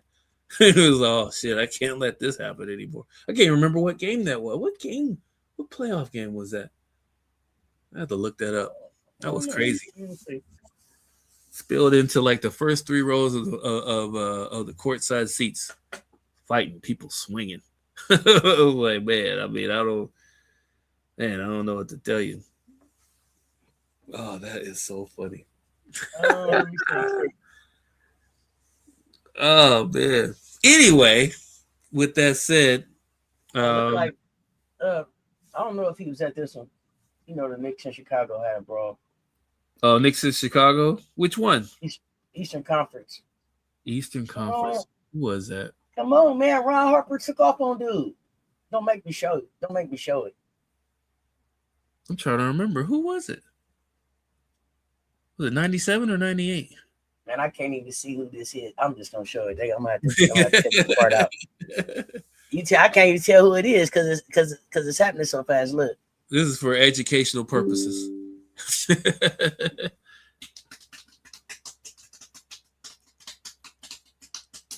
Look, you remember this fight? I should remember it when I see it, to be honest with you. Look. Who at the top? Who is it? Yeah, at the top. Who is it?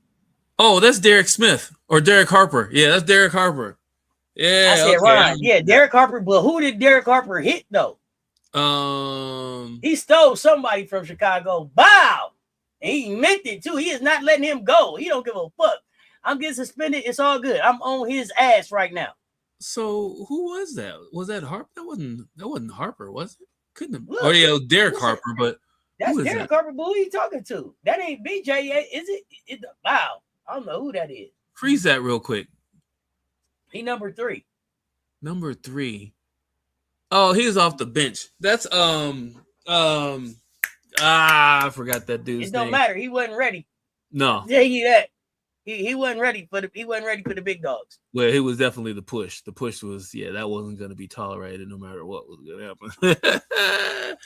I think it was one of the. It might have been English. It might have been the rookie. I think he was a rookie that year. Got in late in the quarter or something. Talking to Derek Harper was you talk about a dude that had some bad luck. Well, that's a bad luck. He was with Dallas, and they should have won. Derek Harper was so serious, bro. Hey, Derek Harper was so pissed off. Phil Jackson and Pat Riley came to calm him down. Hey, bud. Hey, bud. Hey, Phil and Pat was over here like, hey, Derek. Hey. That is hilarious. That's hilarious. Yeah, John Starks is mixed up in there too. They probably gonna a little bit, yeah. Look, John Starks had a dust up too. Frank Wright said, "Is that JoJo English?" Thank you. Thanks, Frank Wright. JoJo English. That's right. See, I told you, Mike. When I say that my chat better than yours, it's always in the fucking chat. Right? I think he was a rookie that year. He was a rookie or second year. He got in English. He's good athlete. Not really. Yeah, he wasn't ready. He wasn't ready for that yet. He wasn't ready. Not yet. That's funny. JoJo English. That's a blast. That's a name from the past. So when you talk about like, and there's been some dust ups in the women's game too. Don't get it wrong. I mean, the Sparks used to fight with the Comets. We talked about the Candace fight and everything. Yeah, the Candace fight, but no, I'm talking about like Lisa Leslie and them. JoJo is now the coach at Frank Wright's daughter's school. Oh, nice. Okay. I mean, goodness gracious, man, you just never know. The world is small, baby. The world is small. He probably got his head on the swivel better now. It's all good. The Charlie Ward and PJ Brown. That wasn't the one I was thinking of, but I remember that one too. Yeah, the people thought Charlie Ward wasn't about that life. Charlie Ward. Yeah, he's from Charlie Ward was a quarterback in football. Fuck is wrong with you? Southern boy. Yeah, he was a football quarterback. Which is ridiculous. A Heisman Trophy winning quarterback. He was a 5 foot nothing. He wasn't that short, but I'm just saying. He's about 6'1". He had no business being anybody's fucking quarterback, let alone a Heisman Trophy winner. And then you thought it was a sucker over there? Yeah. Get out of here, dog. Yeah. Charlie Ward, he was definitely He definitely could have made it in the NFL, no doubt. Leslie and Tina, yep. But yeah, Leslie and Tina.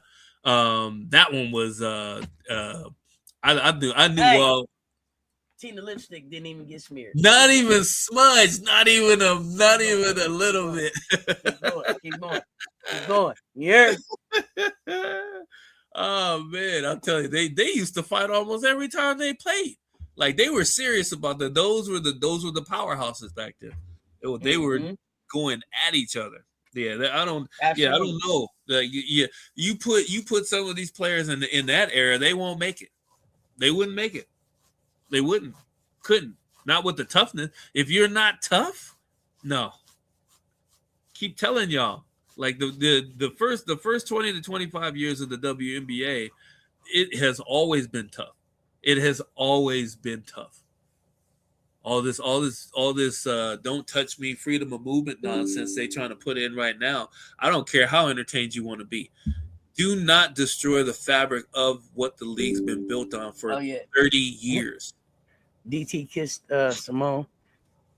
Bro, Simone Augustus, you know what? She gotta have the patience of Job, because the shit that she's endured, like DT kissing her, fucking Kim Mulkey slapping that goddamn clipboard out of her hand. She gotta be the most patient motherfucker, man. God damn, Simone. You know what? Salute to you, dog. Salute to you, cause shit. My goodness. Yeah, Simone's the truth. That's my goodness. So shout out to you, MJ. Yes. We can ready to get out of here, but I'm gonna ask you some stuff real quick. Check this out. Sure. So I got Gabriella Jaquez for 3 or more rebounds. Okay. All right. I'm also taking Gabriella for 10 or more points and assists. 10 or more points and assists. Yeah. Hold on a second. So, what I was trying to check and see how many minutes she was getting in the game. No. 10 or more points and assists. Yeah, so that means she can get 7 points and 4 assists, or 8 points and 3 assists. She can get 10 points. Okay, cool. That way. No, that's not bad. Okay, keep going. It's way down on my list though. I know. Cardoso, 8 or more rebounds. Who are they playing today? Hold on. Let me squeeze this down here real quick. Sorry about that. All right, Portland. They're playing the Fighters. She's playing against the Oh, yeah. Over. Take the over. I got Shakira Austin. 20 or more points, rebounds, assists. 20 or more. They're playing Connecticut. They're playing. Oh, yes. Yeah. They're playing Connecticut, and Morrow is out. Rivers is out. Who else is out? Be careful, though. They said 20 points, right? 20 PRA? Yeah. Okay. She hit that last game, but if everybody's out, then she has a chance to hit it again. The 3 games before that, she didn't hit it, but that was against Minnesota, and the other 2 games were back-to-back against the Liberty, so she probably wasn't going to get it then. Go, yeah. Kira, go. He says Connecticut. I got Kikiola. I got a 23 and a half points, rebounds. Ooh. Yeah, that looks like a good one too. But here's the thing. It looks good, but is that going to be a blowout game or what? It don't matter who else going to play. Well, I mean, Edwards will play, won't he? Oh, it was not Edwards. Sorry, not Edwards. Who am I thinking? I'm thinking of the other girl. Who's behind her? Hold on. Lineup. So, Bet's gonna get some run. Yeah. Yeah. I mean, they're probably even. They're kind of even on minutes in blowout games, I would say. I know Lauren doesn't play more than Kiki, but yeah, I can see that.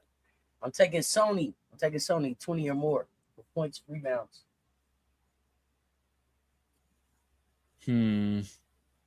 Yeah, I'm taking it, and I'm taking Wait, her hold for on, 5 hold or on. more. No, I'm telling you, I'm telling you both so you can look at them, and I'm taking her for 5 or more on rebounds and assists. Rebounds and assists. Yeah, that was good. Yep. You know, I'm over here looking at my HOF app. That is so funny, man. I'm sitting because I'm looking at the rosters in the last 5 games, right? We So, taking Angel over 11 and a half on the rebounds. I see you saying keep me 15 plus. Over against Golden State. Ooh, that one's tough. But she had a bad outing the other game too, so maybe she'll bounce back. Is that at home or no? I don't even know.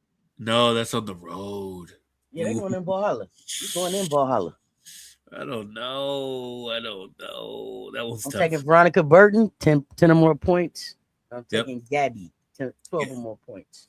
12 or more points? Okay.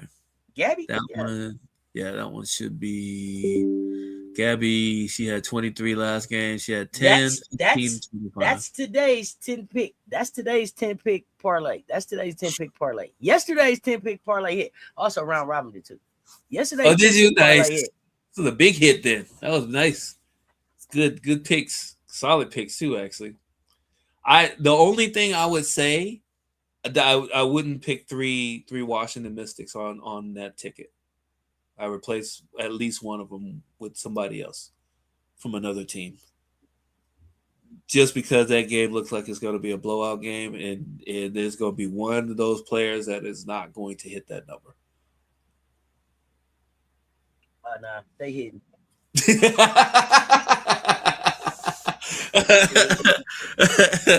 All right, I'm just saying, just from experience too, because you remember, like, it's always I had that 13 leg ticket. Everything was cool except for one. I picked 3 players on one team, and one of the players missed a rebound. Oh, no, man. Needed one more rebound. I would have. I think that was. I think that one was 250 to 1. I think. Yeah, something like that. Let me see something here. Yeah, Rory ain't playing. Little Bugs, Paige Bugs ain't playing. Amore ain't gonna do nothing. On your Wary probably have to sit out. Maybe Prosper a run. Cody might get some run. Dugalich. Yeah. Nah, it ain't too many people that can play here. It's a lot. Like, you know what I'm saying? Like when you like, oh, you know what I'm saying? Let the young people run. I mean, some of these people is 1 years. They kind of, you know what I'm saying? They only got 1 year under their belt too. So, like VB 10 plus, Gabby 15 plus. You like Reese on the under? Yeah, Reese on the under for the rebounds. Yeah, that one's tough too. I just, if it's a bounce back, sure. But she's been in foul trouble the last couple games too. So hold on. And then I see y'all talking about Snoop back. So Kamilla should get off. Kamilla, yeah. Kamilla should go crazy. Who we just talking about? Angel.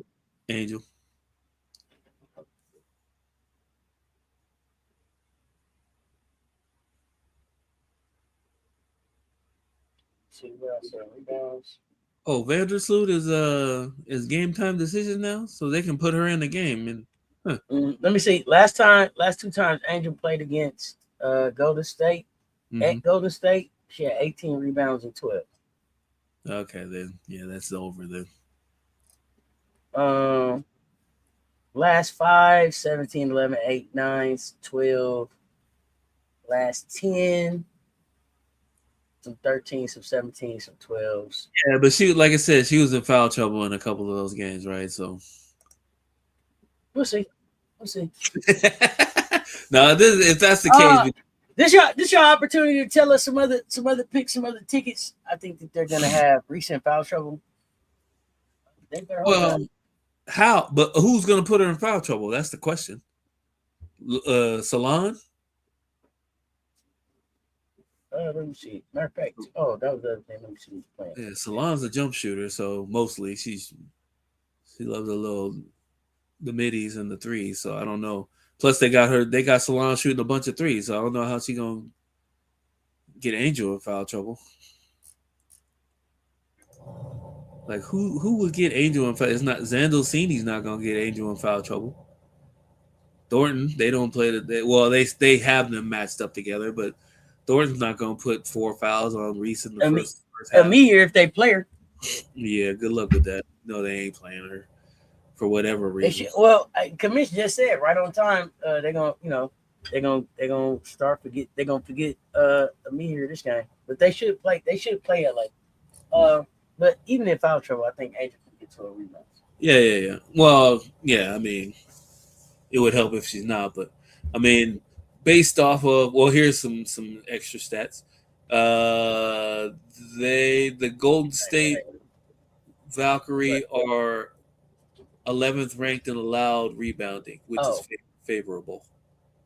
Oh yeah, because I was out. I'm over here on my HOF app. I will say this too about the rebounds. Let me see.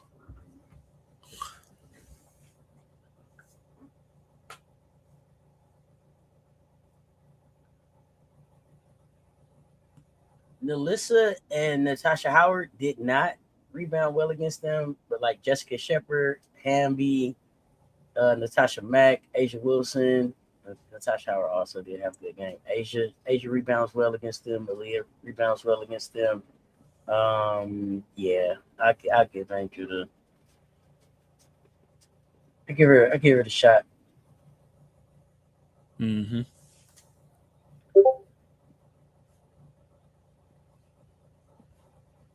When they drive into the basket, LA is playing. I hope she get on the floor. I love for LA to be on the floor. I wish they had her on the on some of these picks, but they don't. MJ, what else you got before we get out of here? I don't know how we've been up here for 3 hours. No. I'm good for now. Got some decent games going on. It's gonna be looking forward to the Dream Valks game. This weekend should be pretty good leading up to the Commissioner's Cup. So,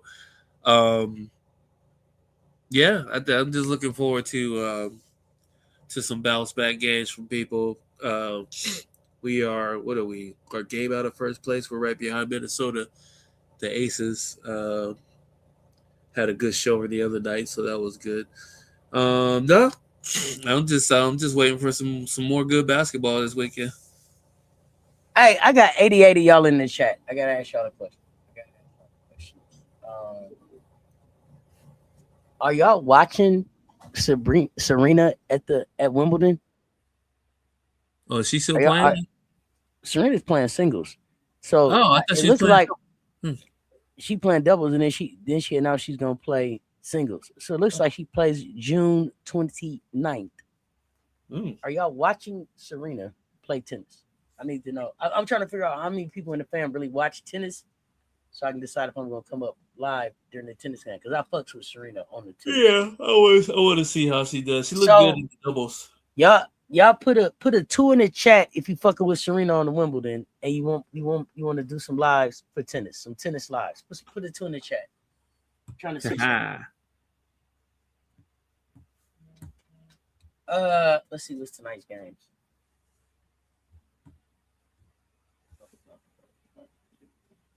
All right, MJ, what's your picks for tonight? You got Washington at Connecticut, and that's a -3.5.